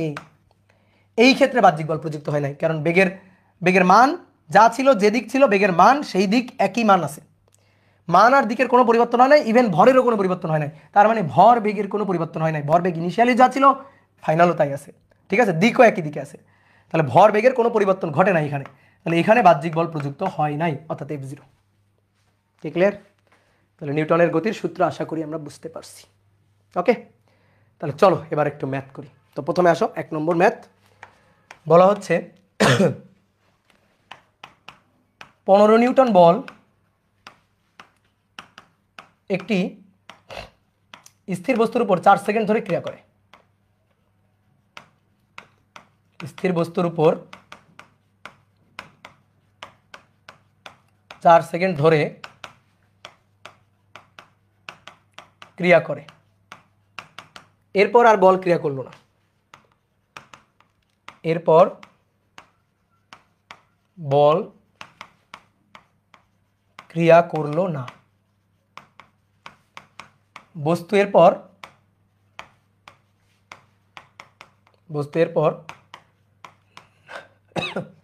9 সেকেন্ডে 54 মিটার যায়, 9 সেকেন্ডে 54 মিটার যায়। তাহলে যে বস্তুর কথা বলা হচ্ছে সেই বস্তুটার ভরটা কত, এই বস্তুটার ভর কত। নিউটনের ল বোঝার জন্য, নিউটনের সেকেন্ড লটা বোঝার জন্য খুবই ইম্পর্টেন্ট একটা ম্যাথ। তাহলে বস্তুর ভর কত, এই যে অনেকে উত্তর বলে দিছে অলরেডি। কে বলছে? মুফতাসিম শাহরিয়ার তাসিফ উত্তর বলে দিছে। ঠিক আছে, হ্যাঁ একবার বলছিস, ঠিক আছে, বারবার বলতেছে। মাহির 120 বলছে, না হয়নি, মাহিরের হয়নি। আকিব বলছে আকিব বলছে 10, তানভীর বলছে, আরাফাত বলছে ওকে 10, বস্তুর ভর হচ্ছে 10 কেজি।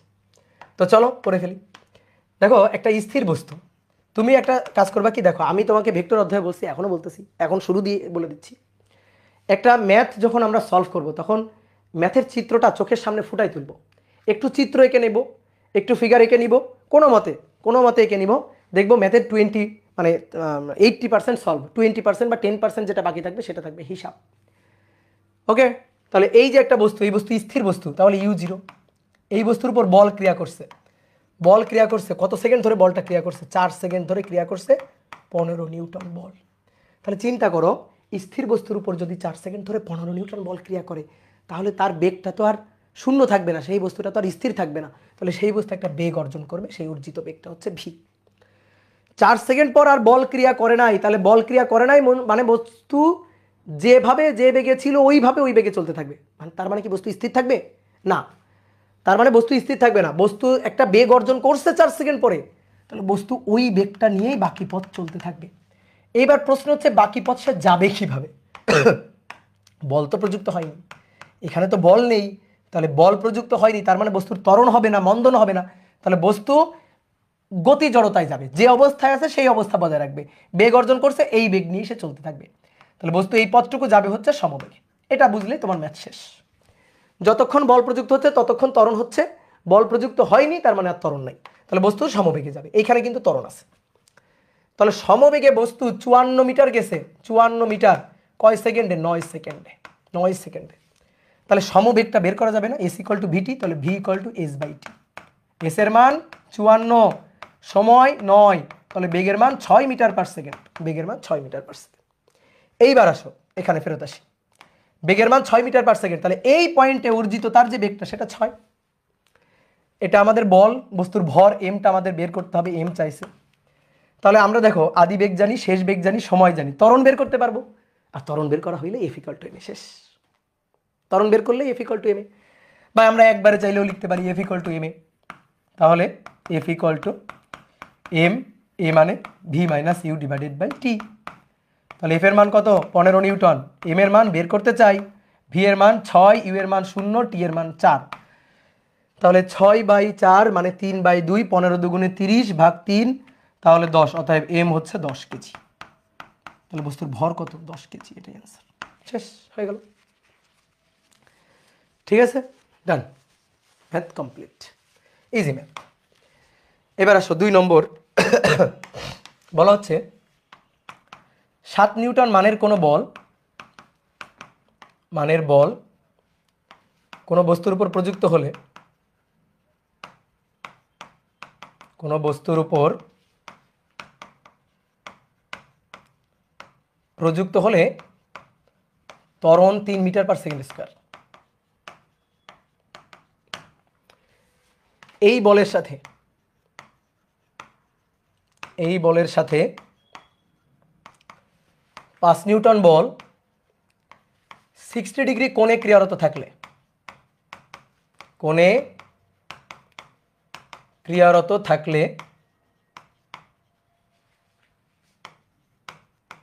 ত্বরণ কত হবে? তাই না? খুব ইজি ম্যাথ। 7 নিউটন মানের বল কোনো বস্তুর উপর প্রযুক্ত আছে, ফলে ত্বরণ হয়েছে 3 মিটার পার সেকেন্ড স্কয়ার। তাহলে যতটুকু তথ্য পাওয়া যায় সেইটুকু তথ্য দিয়ে শুরু করি। এই বস্তুর ভর কত আমি জানি না, বলা হচ্ছে এই বস্তুর উপর নাকি 7 নিউটন বল প্রযুক্ত হলে এর ত্বরণ হয় 3 মিটার পার সেকেন্ড স্কয়ার। এটা হচ্ছে প্রথম ক্ষেত্র। আচ্ছা, এইটুকু থেকে তুমি কি তথ্য পাও বলো? এইটুকু থেকে তুমি কি তথ্য পাও? এইটুকু থেকে আমরা হচ্ছে ভর পাই, F equal to M A, so A equal to F 7/3 এত, সরি এ তো জানি, এম হচ্ছে 7/3 এত কেজি। এটা হচ্ছে বস্তুটার ভর। এবার এর উপর যত বলই প্রযুক্ত হোক বস্তুর ভরের তো কোনো পরিবর্তন ঘটবে না। তাহলে এর উপর যদি আরো বল ক্রিয়া করে তাহলে কিসের পরিবর্তন ঘটবে? বস্তুর ত্বরণের পরিবর্তন ঘটবে। তাহলে বস্তুটার উপর 7 নিউটন বল কিন্তু ছিল, পরবর্তীতে আমাদের বলছে 7 নিউটন বল আছে, 7 নিউটন বলের সাথে 5 নিউটন মানের আরেকটা বল 60 ডিগ্রি কোণে ক্রিয়ারত আসবে। তাহলে এর সাথে আরও একটা বল এসে অ্যাড হলো, 5 নিউটন মানের বল কত কোণে? 60 ডিগ্রি কোণে। এই যে, তাহলে 60 ডিগ্রি কোণে যদি এই বলটা প্রযুক্ত হয় তাহলে লব্ধি বলটা কত? লব্ধি বল এফ কত? আমাদের লাগবে ত্বরণ।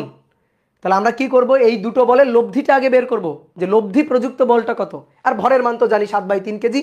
তারপর আবার সূত্র লিখবো এফ ইকুয়াল টু এম। তাহলে আমি একটু সামারিটা বলি। বস্তুর উপর 7 নিউটন বল ক্রিয়া করছে, ফলে ত্বরণ হচ্ছে 3 মিটার পার সেকেন্ড স্কয়ার। তাহলে এখান থেকে চট করে ভরটা বের করে নেওয়া যাবে। এবার এর উপর যদি আরো বল ক্রিয়ারত থাকে তাহলে ভরের তো চেঞ্জ হবে না, চেঞ্জ হবে ত্বরণের। তাহলে তুমি কি করবা? অনেক বল যদি একসাথে ক্রিয়ারত থাকে লব্ধি বের করে নিবা, আর ভরের মান তো 7/3 কেজি, তাহলে F equal to M A. তাহলে এখানে এফটা হবে লব্ধি বল। তাহলে লব্ধি বলটা বের করো। তাহলে লব্ধি বলটা F equal to root over 7 square plus 5 square plus 2 into 7 into 5 cos 60 degree. দেখো তো 10.44 নাকি? 10.44, ইয়েস 10.44 নিউটন। তাহলে অতএব ভর তো জানি 7/3, অতএব ত্বরণ এ, তাহলে লব্ধি বল ডিভাইডেড বাই এম, তাহলে 10.44 ডিভাইডেড বাই 7/3, 4.47 এত মিটার পার সেকেন্ড স্কয়ার।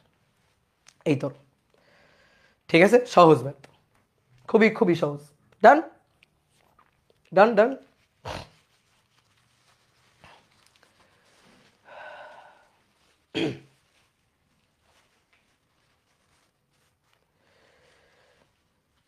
অনলাইনের এক ভাইয়া বলছে যদি ফার্স্ট ইয়ারের মধ্যে ফুল সিলেবাস কমপ্লিট করতে না পারি তাহলে বুয়েট সহ অন্যান্য ভার্সিটিতে টপ পজিশন থাকা পসিবল না, এটা কতটুকু সঠিক? না, এটা সঠিক না, এটা সঠিক না। ঠিক আছে, তুমি আমাদের এই যে অপার ক্লাসরুম গ্রুপে দেখো অনেক ভাইয়ারা যারা এবার বা গতবার চান্স পাইছে, তাদের অনেকের হচ্ছে নিজের মুখে বলা কথাবার্তাগুলো শুনিও। ঠিক আছে, দেখবা ওইখানে তারা বলছে যে তারা ফার্স্ট ইয়ারে অনেক ল্যাকিংস ছিল তাদের, পরে সেকেন্ড ইয়ারে গিয়ে টেনে উঠাইছে। ঠিক আছে, এরকম বহুত বহুত বহুত বহুত পোলাপান আছে। ঠিক আছে, তোমার কি করতে হবে? নিজে পড়াশোনা করে যাইতে হবে, পড়াশোনাটা চালাই যাইতে হবে। ঠিক আছে, পড়াশোনা বন্ধ করে রাখা যাবে না।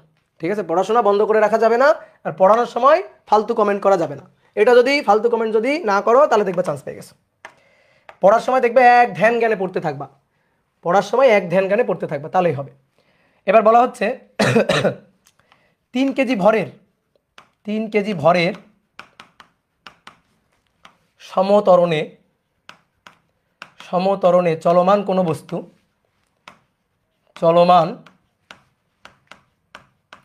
বস্তু,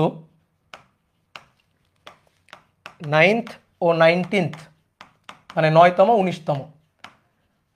19তম সেকেন্ডে যথাক্রমে 30 মিটার ও 50 মিটার অতিক্রম করে, যথাক্রমে 30 মিটার ও 50 মিটার অতিক্রম করে।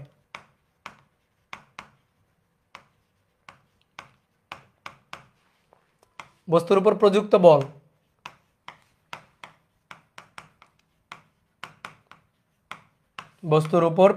বল ও 4 সেকেন্ড অতিক্রান্ত দূরত্ব নির্ণয় করো।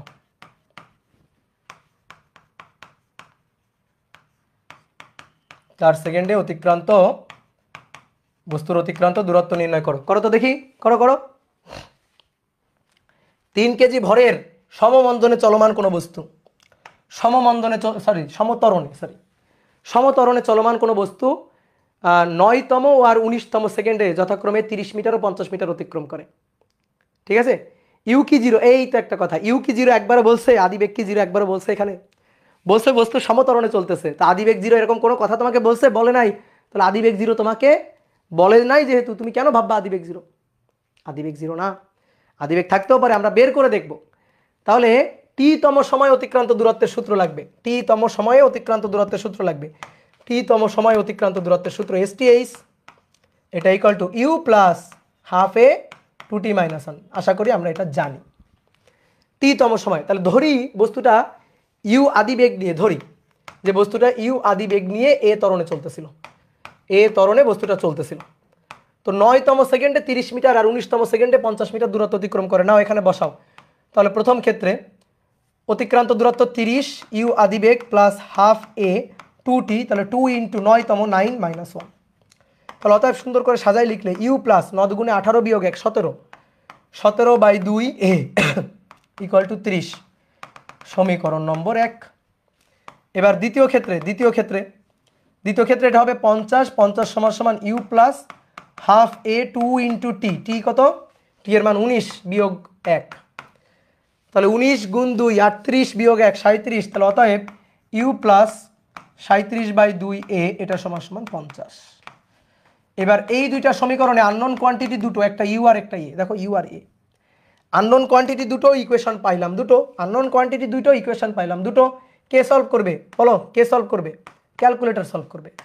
আননোন কোয়ান্টিটি দুটো, ইকুয়েশন দুটো, কে সলভ করবে? ক্যালকুলেটর। খবরদার তুমি সলভ করবে না, তাড়াতাড়ি ক্যালকুলেটরকে বলো সলভ করতে, ক্যালকুলেটরকে সলভ করতে বলো। সলভ করে পাই, সলভ করে দেখো তো ইউ এর মান কত পাওয়া যায়? 13 মেবি, ইউ এর মান মনে হয় 13 পাওয়া যাচ্ছে। দেখো তো 13 না, 13 আর 2, হ্যাঁ 13 মিটার পার সেকেন্ড, ইউ এর মান 13 মিটার পার সেকেন্ড। আর এ এর মান হচ্ছে 2 meter per second square, 2 meter per second square. Okay, 13 আর 2। ওকে, এই ক্যালকুলেটারে সলভ করতে পারো না, এই যে ক্যালকুলেটারে ইসে যাবা, আননোন কোয়ান্টিটিতে যাবা, ইকুয়েশনে যাবা, ইকুয়েশন পাস, এই যে ইকুয়েশনে যাবা। দেখো আমার তো এই ক্যালকুলেটার, তোমাদের কি ক্যালকুলেটার আমি জানি না। এই দেখো এখানে 2 নম্বরে 3টা আননোন কোয়ান্টিটি সলভ করা যাবে, আর 1 নম্বর দিলে একটা আননোন কোয়ান্টিটি সলভ করা যাবে। তাহলে আমি 1 নম্বর দিলাম, দেওয়ার পরে এবার মান বসাবো। দেখো ইউ এর সহগ কত? 1, তারপরে সমান চিহ্ন 17/2, 17/2, এগুলো পারতে হবে। এখন ইউটিউবে সার্চ দিবা, তোমার ক্যালকুলেটার মডেল লিখে ইউটিউবে সার্চ দিবা 17/2, তারপরে কত? 30, দেন তারপরে 1, তারপরে 37/2, 37/2, এবং তারপরে কত? 50। তোমার যে ক্যালকুলেটার সেই ক্যালকুলেটার মডেল লিখে দেখো এক্স এর মান মানে ইউ এর মান চলে আসছে 13, আর ওয়াই এর মান হচ্ছে 2। দেখছো কি হলো? কেঁপে গেছে কেন?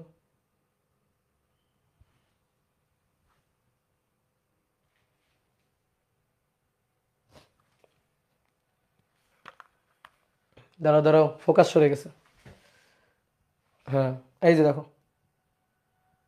ক্যালকুলেটার ফোকাস করতেছে না, আমার মুখটা ফোকাস করে নিয়েছে। এই যে এবার ক্যালকুলেটারকে ফোকাস করছে। ঠিক আছে, এটা ইউটিউবে সার্চ দিবা,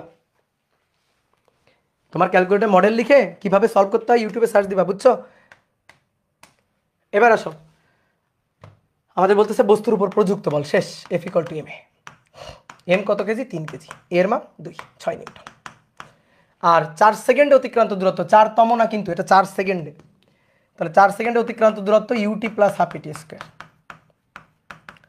তো ইউ এর মান 13 গুণ টি 4 প্লাস হাফ এ, এর মান 2, আর টি স্কোয়ার 4 স্কোয়ার।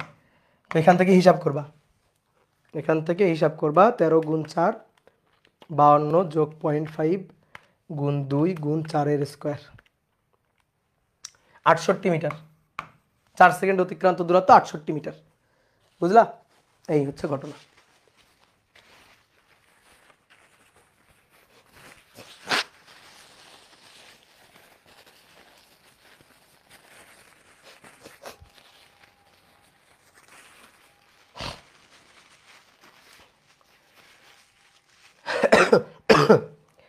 তাহলে একটা বস্তুর 9তম আর 19তম সেকেন্ডে অতিক্রান্ত দূরত্ব দেওয়া আছে, সেখান থেকে দুটো ইকুয়েশন লিখে ফেলছি, তারপরে দুটো ইকুয়েশন সলভ করছি।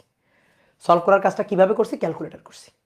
ঠিক আছে, তো ক্যালকুলেটর, তোমার যে ক্যালকুলেটর মডেল সেটা লিখে একটু কষ্ট করে ইউটিউবে সার্চ দিবা যে কিভাবে ইকুয়েশন সলভ করা যায়, দেখবা শিখে গেছো। ওকে ডান। নেক্সট আসো, এটা খুবই ইম্পর্টেন্ট একটা ম্যাথ। বলা হচ্ছে 20 কেজি ভরের বস্তুর উপর 20 কেজি ভরের বস্তুর উপর কি পরিমাণ বল 10 সেকেন্ড ধরে ক্রিয়া করলে, কি পরিমাণ বল 10 সেকেন্ড ধরে ক্রিয়া করলে এর বেগ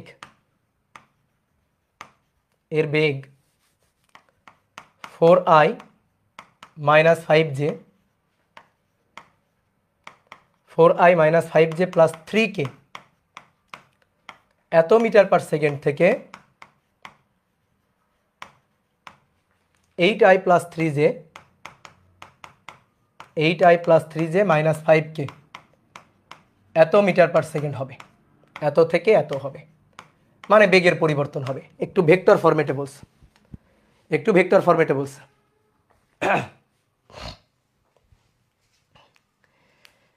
ঠিক আছে, যে 20 কেজি ভরের বস্তুর উপর কি পরিমাণ বল 10 সেকেন্ড ধরে ক্রিয়া করলে এর বেগ 4i minus 5j plus 3k metre per second থেকে 8i plus 3j minus 5k metre per second হবে। ঠিক আছে, 24 নিউটন। আমি প্রশ্ন লেখার আগে তোরা উত্তর বললি কেমনে? হ্যাঁ, আগে করে রাখছিস নাকি? প্রশ্ন লেখার আগে উত্তর বলে দিছে। যদি আমি এখানে চেঞ্জ করে দিতাম, প্র্যাকটিস সেটে প্রবলেম না হইতো। হ্যাঁ, তো চলো শুরু করি। 20 কেজি ভরের বস্তুর উপর কি পরিমাণ বল 10 সেকেন্ড ধরে ক্রিয়া করলে এর বেগ এত থেকে বেড়ে এত হবে, এত থেকে পরিবর্তিত হয়ে এত হবে।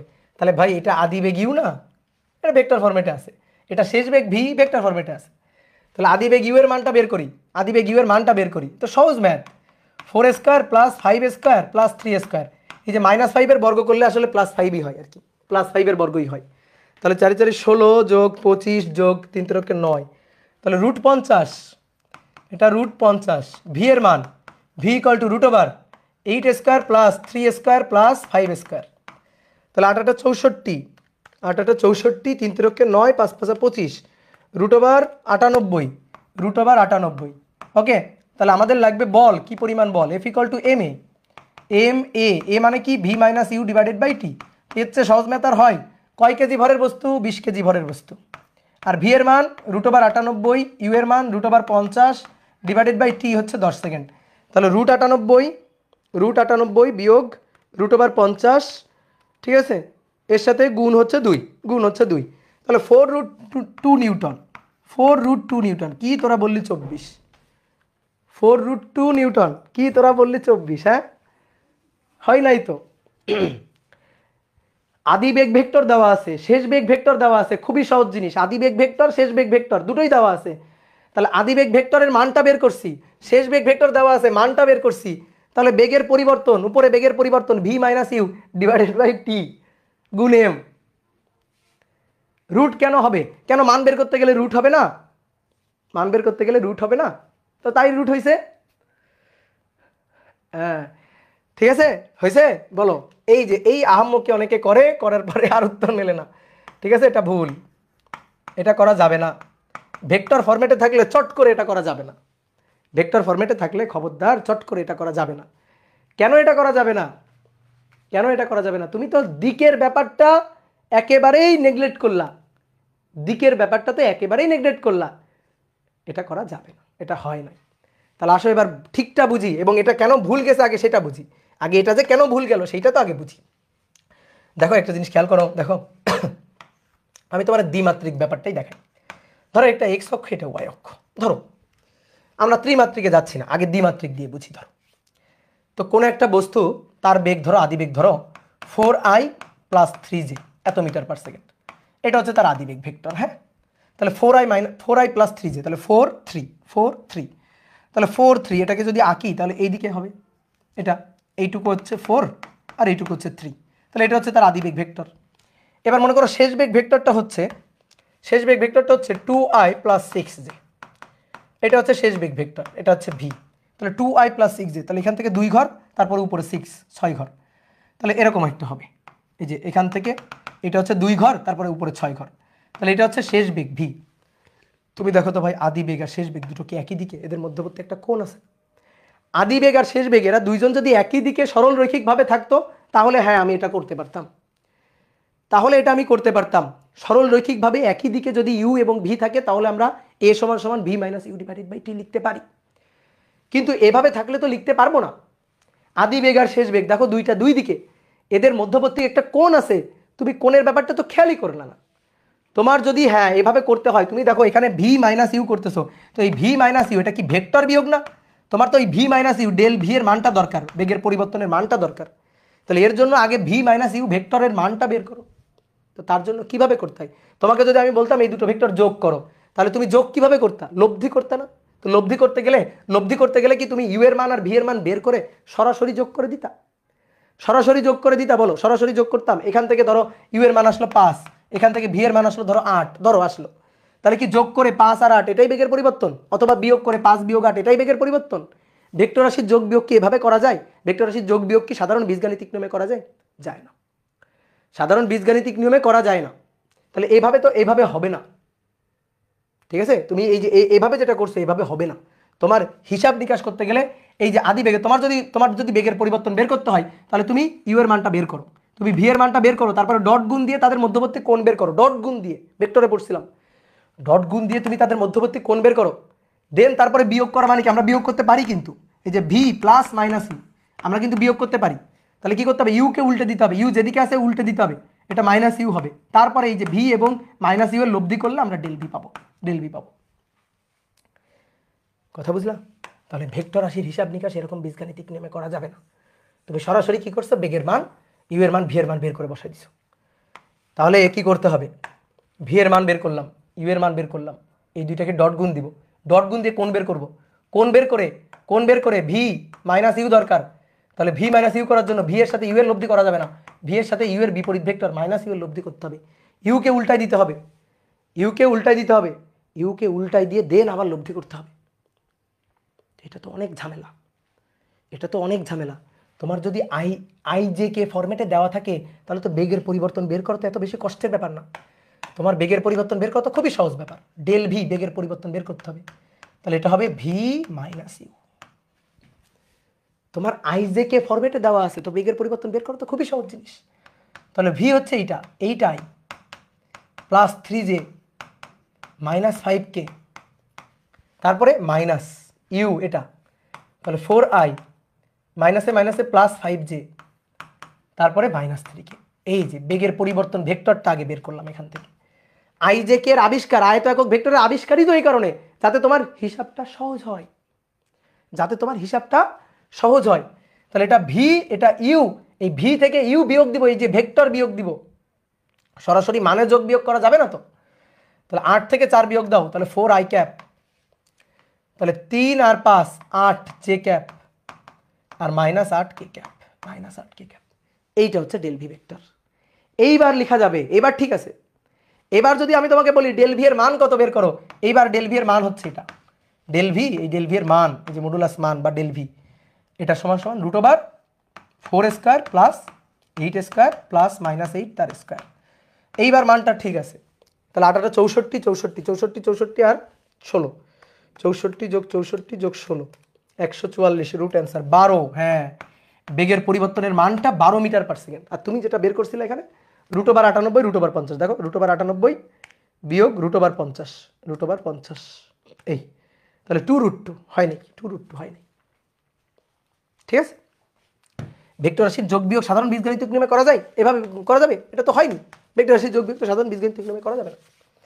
তাহলে এবার আসো আমাদের কি বের করতে বলছে, বল এফ হয়ে গেছে, f equal to M a বা এম ডিভিডিটি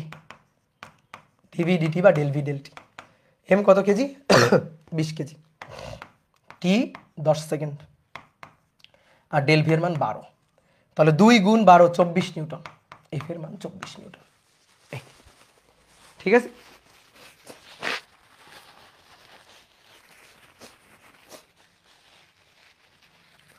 এইবার কাহিনী ঠিক আছে, বুঝলা, তাহলে জ্ঞান বাড়াইতে হবে, বুঝলা, সরাসরি ভেক্টর রাশির যোগ বিয়োগ করা যাবে না, ভেক্টর রাশির যোগ বিয়োগ যদি সাধারণ বীজগাণিতিক নিয়মে করতাম তাহলে ভেক্টর অধ্যায় এত কষ্ট করে পড়ে কি লাভ হইলো বলো। এবার আসো দেখি আগের ম্যাথটা যদি বুঝে থাকো তাহলে এই ম্যাথটা তোমরা করবা। 1 একক ভরের কোনো বস্তুর সঞ্চার পথ x equal to 2t² minus 2 এত metre, y equal to 4t minus t² এত মিটার, আর z equal to t³ minus 3 এত মিটার সঞ্চার পথ। তো বলা হচ্ছে t ইকুয়াল টু 2 সেকেন্ডে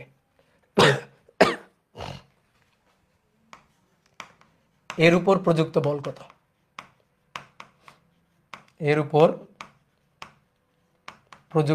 কত, t ইকুয়াল টু 2 সেকেন্ডে।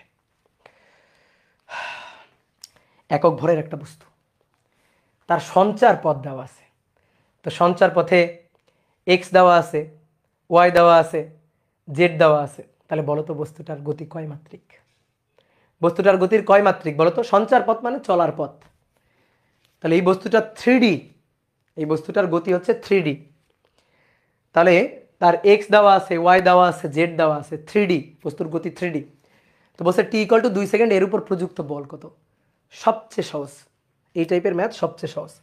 আচ্ছা তোমাকে যদি আমি বলি বস্তুর সরণ ভেক্টরটা একটু লিখো তো, সরণ ভেক্টর, তাহলে বস্তুর সরণ ভেক্টর এস ইকুয়াল টু, দেখো তো যদি ত্রিমাত্রিক গতি হয় তাহলে তার সরণ ভেক্টর এরকম হয় না, x i cap y j cap plus z k cap. যদি বস্তুর গতি ত্রিমাত্রিক হয় তাহলে তার সরণ ভেক্টর ফরম্যাটে এরকম হবে না? বলো হবে কিনা?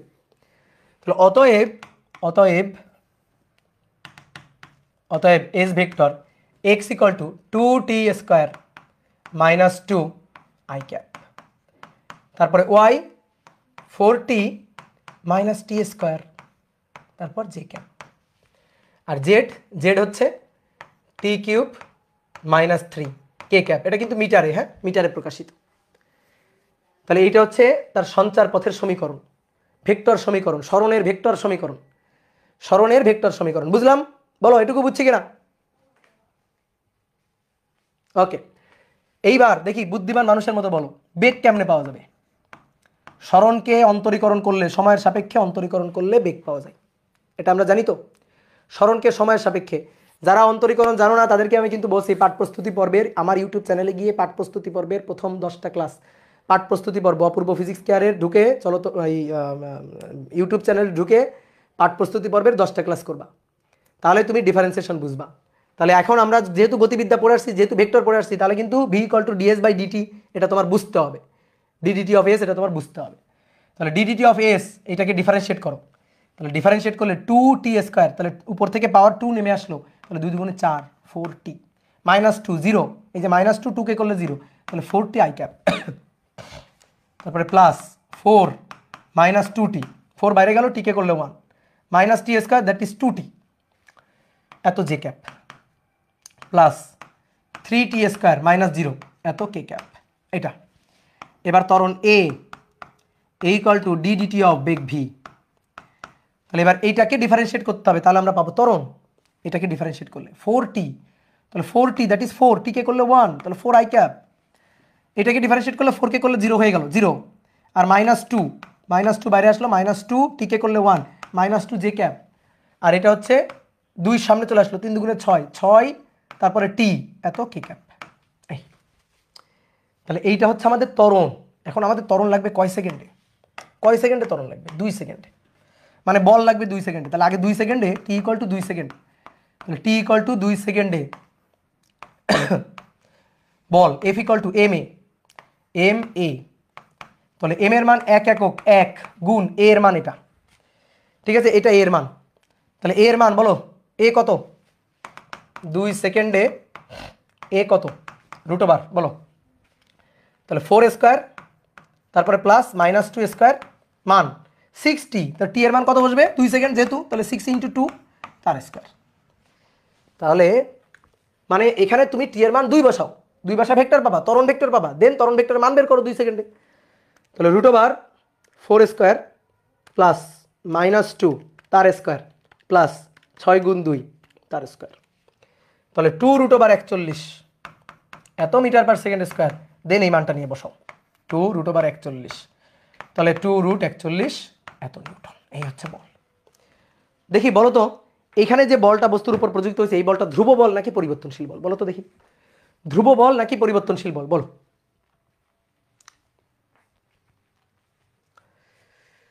পরিবর্তনশীল বল, কারণ ত্বরণটা পরিবর্তনশীল, ত্বরণটা ধ্রুব না, সমত্বরণ না। কেমনে? দেখো এই যে ত্বরণের সমীকরণে 6t আছে, তাহলে টি এর বিভিন্ন মানের জন্য, টি এর যখন বিভিন্ন মানের জন্য আমি এখানে বসাবো, তখন ত্বরণেরও বিভিন্ন মান পাবো, এবং ত্বরণের বিভিন্ন মানের জন্য বলের মানও বিভিন্ন হবে। তাহলে বস্তুর উপর ধ্রুব বল প্রযুক্ত হয়নি, বস্তুর উপর পরিবর্তনশীল বল প্রযুক্ত হচ্ছে। কি কথা বুঝছো? তাহলে কনস্ট্যান্ট বল না, তাহলে এটা ত্বরণের সমীকরণ দেখে আমরা বুঝে গেছি। সহজ না বলো তো? তাহলে ডিফারেন্সিয়েশন মেথডে করে ফেলছি, কত সহজ জিনিস। তাহলে ত্রিমাত্রিক গতির ক্ষেত্রে কোনো একটা বস্তুর উপর, মনে করো একটা 3D বস্তুর উপর বল প্রযুক্ত হচ্ছে, ত্রিমাত্রিক গতির, তাহলে সেখান থেকে সরণ, বেগ, ত্বরণ, বল বের করে ফেললাম ধাপে ধাপে। ডিএসডিটি এটা একটু রিপিট করেন, তুমি কি ডিফারেন্সিয়েশন করছো? বলো। ডিফারেন্সিয়েশন না করলে দৌড় দিয়ে গিয়ে ডিফারেন্সিয়েশনগুলো করে আসো, ডিফারেন্সিয়েশনের ক্লাসগুলো করে আসো, ডিফারেন্সিয়েশন ইন্টিগ্রেশন করে আসো, না হলে ফিজিক্স পড়ে মজা পাবা না। করোনা, এই যে করোনাই বলে তো বুঝো নাই, এস সমান সমান এস থেকে আমি ভি সমান সমান ডিএসডিটি কেমনে লিখলাম, এই যে ক্লাসগুলো ভেক্টর ক্যালকুলাসগুলো করোনাই বলেই তো বুঝো নাই। তাহলে তাড়াতাড়ি করে আসো, কোনো ক্লাস ফেলে রাখিও না, তাহলে কিন্তু বিপদে পড়ে যাবা, তাহলে বিপদ is coming.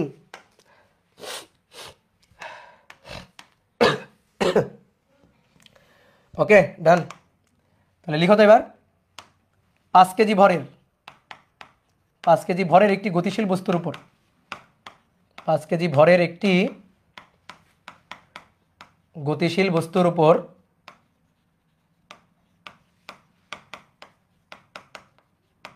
25 Newton ball ক্রিয়ায় 25 Newton বলের ক্রিয়ায় কত নিউটন? 25 নিউটন বলের ক্রিয়ায় 12 মিটার দূরে তার গতিবেগ অর্ধেক হয়। গতিবেগ অর্ধেক হয়, এটা খুবই ইম্পর্টেন্ট একটা কোশ্চেন। তো বলা হচ্ছে তার আদি বেগ আদি বা প্রাথমিক বেগ নির্ণয় করো এবং কত সময় পর বেগ অর্ধেক হবে। কত সময় পর বেগ অর্ধেক হবে? বেগ অর্ধেক হবে, এই যে কত সময় পর, এই অংশটা সময়টা বের করতে গিয়ে দেখবো আমরা একটা মানে খুব সুন্দর একটা কনসেপ্ট আমরা শিখতে পারবো সময়টা বের করতে গিয়ে। তাহলে চলো দেখি কি বলছে। 5 কেজি ভরের একটা গতিশীল বস্তু, এই যে বস্তুটা, এই বস্তুটা 5 কেজি ভরের কিন্তু গতিশীল বস্তু, স্থির না, তাহলে সে ইউ বেগ নিয়ে চলছে। আমরা কি করছি? এর উপরে একটা বিরুদ্ধ বল প্রয়োগ করছি, গতির বিপরীতে বল প্রয়োগ করছি। কত নিউটন? 25 নিউটন বল প্রয়োগ করছি।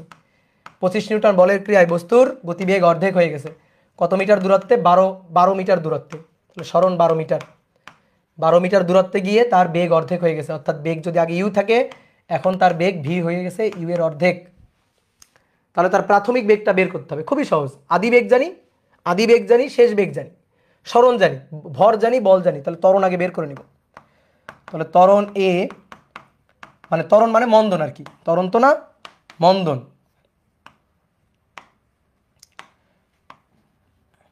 যেহেতু বেগ কমাই ফেলছে তার মানে মন্দন। 25/5 তাহলে 5 মিটার পার সেকেন্ড স্কয়ার মন্দন প্রযুক্ত হয়েছে। এবার মন্দন প্রযুক্ত হওয়ার কারণে 12 মিটার দূরত্বে তার বেগ অর্ধেক হয়ে গেছে। তাহলে আমরা লিখতে পারি, দেখো তো, v square equal to you square, মন্দন প্রযুক্ত হলে -2as, তাই না? V square equal to you square -2s। V এর মান কত? ভি এর মান u/2, u/2 তার স্কয়ার, ইউ স্কয়ার -2as। একটা কাজ করো, 2sটাকে এই পাশে নিয়ে আসো, আসলে এটাকে এই পাশে নিয়ে আসো, U square divided by U square বার 4। তাহলে নিচে 4 4 U square minus 3 U square. ঠিক আছে, একটু লাইন গ্যাপ দিলাম, বুঝলা? তাহলে 2 ইন্টু এর মান 5, এস এর মান 12 মিটার, 3 ইউ স্কয়ার বাই 4। সবই জানি, শুধুমাত্র ইউ এর মানটা জানি না। দেখি তাহলে ইউ এর মানটা বের করতে পারি কিনা। তাহলে 2 গুণ 5 গুণ 2 সরি 12 গুণ 4 তাকে ভাগ 3, রুট অ্যান্সার 160কে রুট করব। তাহলে 12.64 649 এত মিটার পার সেকেন্ড। এইটা হচ্ছে তার আদিবেগ, বুঝলা? এটা হচ্ছে তার আদিবেগ। এইবার বলছে কত সময় পর বেগ অর্ধেক হবে, সময়টা বের করতে বলছে। তো খুবই সহজ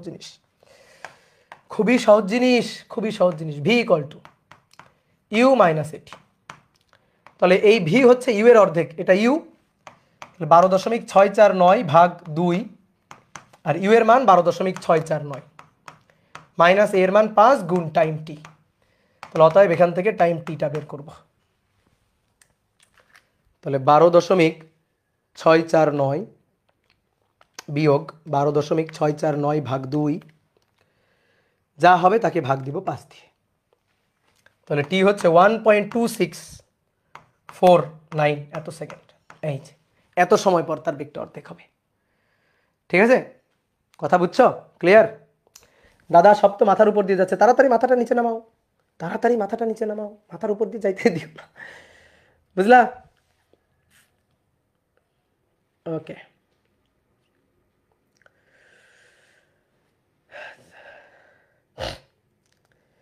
ভাইয়া আমার ফার্স্ট সেমিস্টারে স্থির তরিত আছে। ফার্স্ট সেমিস্টার কেমন হইলো? তুমি কি ভার্সিটিতে পড়ো? ফার্স্ট সেমিস্টার কেমন হইলো তোমার? ভাইয়া ভেক্টর এক্সামের কোশ্চেন কি খুব কঠিন হবে? না, ভেক্টর এক্সামের কোশ্চেন খুব কঠিন হবে না। আমি যা পড়াইছি সব পড়বা, দেখবা হয়ে যাবে। একজন বলছে ভাই রিপিট মাইট দিব। কি রিপিট করব এখানে বলো? একটা বস্তুর উপর বিপরীতভাবে বল প্রযুক্ত হয়েছে, গতির বিপরীতে। তো বস্তুর গতির বিপরীতে বল প্রযুক্ত হওয়ার কারণে বেগ হয়ে গেছে অর্ধেক। বস্তুর ভর ছিল 5 কেজি, তাহলে বল কত প্রযুক্ত হয়েছে? 25 নিউটন। তাহলে ত্বরণ বের করা যাবে, মানে মন্দন বের করা যাবে। মন্দনটা বের করে নিলাম। তারপরে এস দূরত্ব দেওয়া আছে 12 মিটার, তাহলে বেগ হয়ে গেছে অর্ধেক, আদি বেগের অর্ধেক। আদি বেগ ইউ হলে শেষ বেগ u/2। তাহলে সেটা লিখতাম, সূত্র লিখলাম v square equal to u square minus 2s। সুন্দর করে এখান থেকে ইউটা বের করে নিলাম। কথা বুঝছো? কি ক্লিয়ার? এইবার শোনো, টিটা বের করছি না? টি কিন্তু আরও একটা আছে। আমি টি তোমাকে আরও একটা বের করে দিচ্ছি, তুমি এর পিছনের সায়েন্সটা খুঁজে বের করবা যে কেন টি আরও একটা আসলো। দেখো, আমি যদি টি এভাবে বের না করে আমি যদি টিটা এভাবে বের করতাম এসের সূত্র দিয়ে, ইউটি বলো ত্বরণ প্রযুক্ত হয়েছে না মন্দন প্রযুক্ত হয়েছে। তাহলে s equal to u t minus half a t square. এসের মান কত? 12। এসের মান হচ্ছে 12, ঠিক আছে? এসের মান 12। ইউ এর মান কত? ইউ এর মানটা বের করছি আমরা 12.649 টি মাইনাস হাফ, এর মান 5 এবং টি স্কোয়ার, তাই তো? তাহলে দেখো তো, এখানে যদি আমরা সাজায় লিখি 5কে যদি 2 দিয়ে ভাগ করা হয় কত হয়? 2.5 এটার এই পাশে নিয়ে আসো।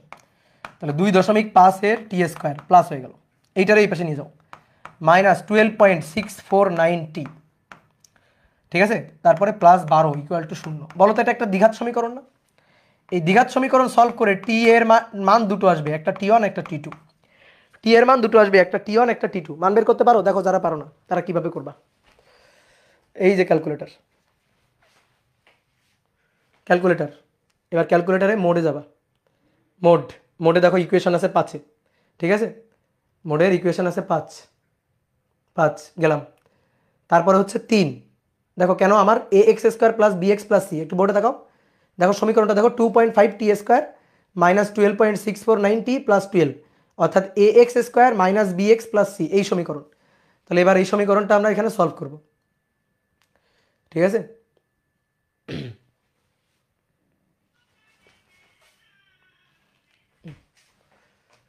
তাহলে দেখো কত নম্বর? 3 চাপ দিলাম। তাহলে আমাদের প্রথমে ছিল 2.5 সমান চিহ্ন, তারপরে মাইনাস 12.649 এই, আর প্লাস 12। দেখো দুটো সময়, একটা সময় হচ্ছে এই যে 3.794, আর একটা সময় হচ্ছে 1.2649। দেখছো দুটো সময় আসছে? বলো, একটা সময় হচ্ছে 3.794 সেকেন্ড, আর একটা সময় হচ্ছে 1.2649। দুটোই কিন্তু অ্যান্সার, এই দুটো সময়ই কিন্তু অ্যান্সার, দুটোই অ্যান্সার। এবার বলো তো কখন কোনটা? এভাবে দিয়ে করে আমরা একটা পাইছি, কিন্তু এভাবে করে তো আমরা সময় দুটো পাইলাম। একটা সময় যদি মাইনাস আসতো আর একটা সময় যদি প্লাস আসতো, তাহলে একটাকে ফেলে দিতাম। তাহলে এবার বলো ঘটনাটা কি ঘটছে? ঘটনাটা ঘটছে কি, তুমি চিন্তা করে দেখো। এই যে বস্তুটা, আসো বোঝো, সবাই বোর্ডে তাকাও, কেউ লিখবা না কিন্তু। এই যে বস্তুটা, এই বস্তুটার গতি আছে, কত গতি? 12.649 এত মিটার পার সেকেন্ড গতি আছে এই বস্তুটা এই গতি নিয়ে চলতেছে। তাহলে তুমি কি করতেছো? বিরুদ্ধে বল দিছো। তুমি ভাইয়া বিরুদ্ধে বল দিছো, তার মানে তুমি এই দিক বরাবর বল দিচ্ছ। তাহলে বল দিলে বস্তুটা যাচ্ছে, বেগ কমছে, এই পয়েন্টে গিয়ে তার বেগ হয়ে গেল অর্ধেক। তাহলে অর্ধেক মানে u/2, অর্থাৎ 12.649/2, তার বেগ হয়ে গেল এইটা, এই যে বেগটা এটা হয়ে গেল। তারপর তুমি তো আরো বেগ, মানে তুমি তো বল দিয়েই যাচ্ছ, এটা তোমার দেওয়া বল না, বিরুদ্ধে বল এফ তুমি দিয়েই যাচ্ছ। তাহলে এটা ছিল আদি বেগ, তুমি বল দিচ্ছ, ফলে বেগ কমছে, অর্ধেক হলো। এবার তারপরে তুমি আরো তো বল তো দিয়েই যাচ্ছ, তুমি তো বল প্রযুক্ত করেই যাচ্ছ। তাহলে বল প্রযুক্ত করতে থাকলে আরো বেগ কমতে এক সময় কত হবে? এক সময় বেগ হয়ে যাবে 0। কিন্তু তাও তো তুমি বল দেওয়া বন্ধ করো নাই, তুমি তো বিরুদ্ধে ঠেলেই যাচ্ছ, তুমি তো বল দিয়েই যাচ্ছ। তাহলে বল এবার দিতে থাকলে এবার কি হবে দেখো তো, এবার এখানে বেগটা 0। এইবার বস্তু আবার এই দিক বরাবর আসবে, এই দিক বরাবর আসতে থাকলে তার বেগ এবার আবার বাড়তে থাকবে, বাড়তে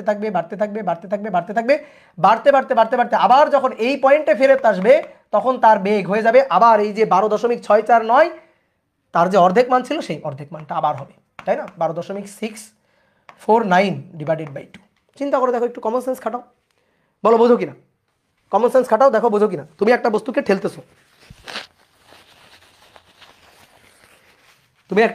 ঠেলতেছো, চিন্তা করো, একটা বস্তু আসতেছে ওদিক দিয়ে, এইভাবে বুঝাই, ধরো একটা বস্তু ওদিক দিয়ে আসতেছে, তুমি তার এইভাবে বল দিয়ে ঠেলতেছো, তাহলে ঠেলতে থাকলে তার বেগ কমবে কমবে কমবে কমবে, কমতে কমতে অর্ধেক হবে, অর্ধেক হবে, অর্ধেক হওয়ার তুমি তো ঠেলেই যাচ্ছ, তাহলে কমতে কমতে অর্ধেক হবে, অর্ধেক হতে হতে আবার মনে করো বেগ কমতে কমতে কমতে কমতে কমতে কমতে জিরো হবে। কিন্তু তাও তো তুমি ঠেলে যাচ্ছ, জিরো হওয়ার পরে কি হবে? তুমি যদি জিরো হওয়ার পরে তাও যদি আবার ঠেলে যাও, তাহলে বস্তু আবার যাইতে শুরু করবে এবং তার বেগ এবার বাড়তে থাকবে বাড়তে থাকবে বাড়তে থাকবে বাড়তে থাকবে, এবং বাড়তে বাড়তে ওই যে অর্ধেক হয়েছিল আবার বেগে কিন্তু ওই যে পূর্বের মানে আবার অর্ধেক ফেরত পাবে সে। এবার আবারও যদি ঠেলতে থাকো তাহলে এক সময় সেই ইউ বেগটা আবার ফেরত পাবে, এই যে ইউ বেগটা যেটা ছিল সেই বেগটা আবার ফেরত পাবে। কথা বুঝলা? তাহলে এই হচ্ছে ঘটনা। তাহলে সময় কেন দুইটা আসলো? সময় আসলো দুইটা, একটা সময় হচ্ছে এই যে এখান থেকে বেগ অর্ধেক হতে এই যে এই একটা সময়, যে সময়টা কম সময় 1.2649 সেকেন্ড। তারপরে বেগ জিরো হয়ে আবার যখন ব্যাক করা শুরু করছে, তখন আবার যখন বেগ ওই অর্ধেক মানে পৌঁছে গেছে, তখনকার সময় হচ্ছে 3.794 সেকেন্ড। তাহলে অ্যান্সার কিন্তু দুটাই, অ্যান্সার কিন্তু দুইটাই। কথা বুঝলা? তাহলে বেগ 12.649 ছিল, ওইটা আস্তে আস্তে আস্তে আস্তে কমতে কমতে অর্ধেক হলো, তারপরে জিরো হলো, জিরো হওয়ার পর তুমি যদি ঠেলে যাও তাহলে তো আবার তো সে বেগটা বাড়তে থাকবে, আবারও তো সেই অর্ধেক বেগ আবার ফেরত পাবে। তাহলে এই হচ্ছে সময় দুইটা, একটা হচ্ছে এখান থেকে এখানে যাইতে সময়, এখান থেকে এখানে যাইতে সময়, আর একটা হচ্ছে এখান থেকে এখানে গিয়ে আবার এখানে আসতে সময়। দুই পয়েন্টেই তো বেগ আদি বেগের অর্ধেক, ইউ এর অর্ধেক। এই ফোর্সটা কি কনস্ট্যান্ট ফোর্স? এই ফোর্সটা তো হ্যাঁ কনস্ট্যান্ট ফোর্স, কারণ তোমাকে বলেই দিছে 25 নিউটন বলের ক্রিয়া, 25 নিউটন, এটা তো ফিক্সড মান, কনস্ট্যান্ট ফোর্স।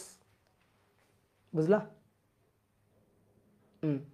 অ্যাডমিশনে আসলে দুইটা মান বের করে দিতে হবে কিনা? অবশ্যই অ্যাডমিশনে আসলে তো দুইটা মান বের করে দিতে হবে। তাহলে ঠিক আছে, আমরা আজকে আর না আগাই, ঠিক আছে, আমরা আজকে আর না আগাই, নেক্সট দিন আমরা আরও কয়েকটা ম্যাথ প্রবলেম সলভ করব। তো ওকে, সবাইকে গুড নাইট। ঠিক আছে, অনেক পড়ছি আমরা না, লিখে লিখে পড়ছি, অনেক পড়ছি, 1 2 3 4। তাহলে আমরা নিউটনের গতিসূত্র পড়লাম, নিউটনের গতিসূত্রের প্রথম সূত্রের পরীক্ষামূলক প্রমাণ দেখলাম, ঠিক আছে, তারপরে তৃতীয় সূত্র দেখলাম, সেখান থেকে যে প্রশ্নগুলো এটা আমরা দেখলাম, কয়েকটা ম্যাথ প্রবলেম সলভ করলাম, 6টা ম্যাথ প্রবলেমও আমরা সলভ করলাম। ওকে, ডান। নিউটনের মেকানিক্সের উপর কয়টা ক্লাস হবে? 14-15টা তো হবেই, এটা ধরে রাখো। ওকে, তবে ক্লাসগুলা প্রত্যেকটা ক্লাসই কিন্তু 2 ঘন্টার হবে, প্রত্যেকটা ক্লাসই কিন্তু 2 ঘন্টার মতো হবে, বুঝলা? তাহলে ধৈর্য নিয়ে আসতে হবে।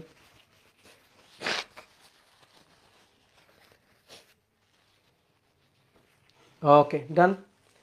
তাহলে সবাইকে শুভেচ্ছা, টাটা, গুড নাইট।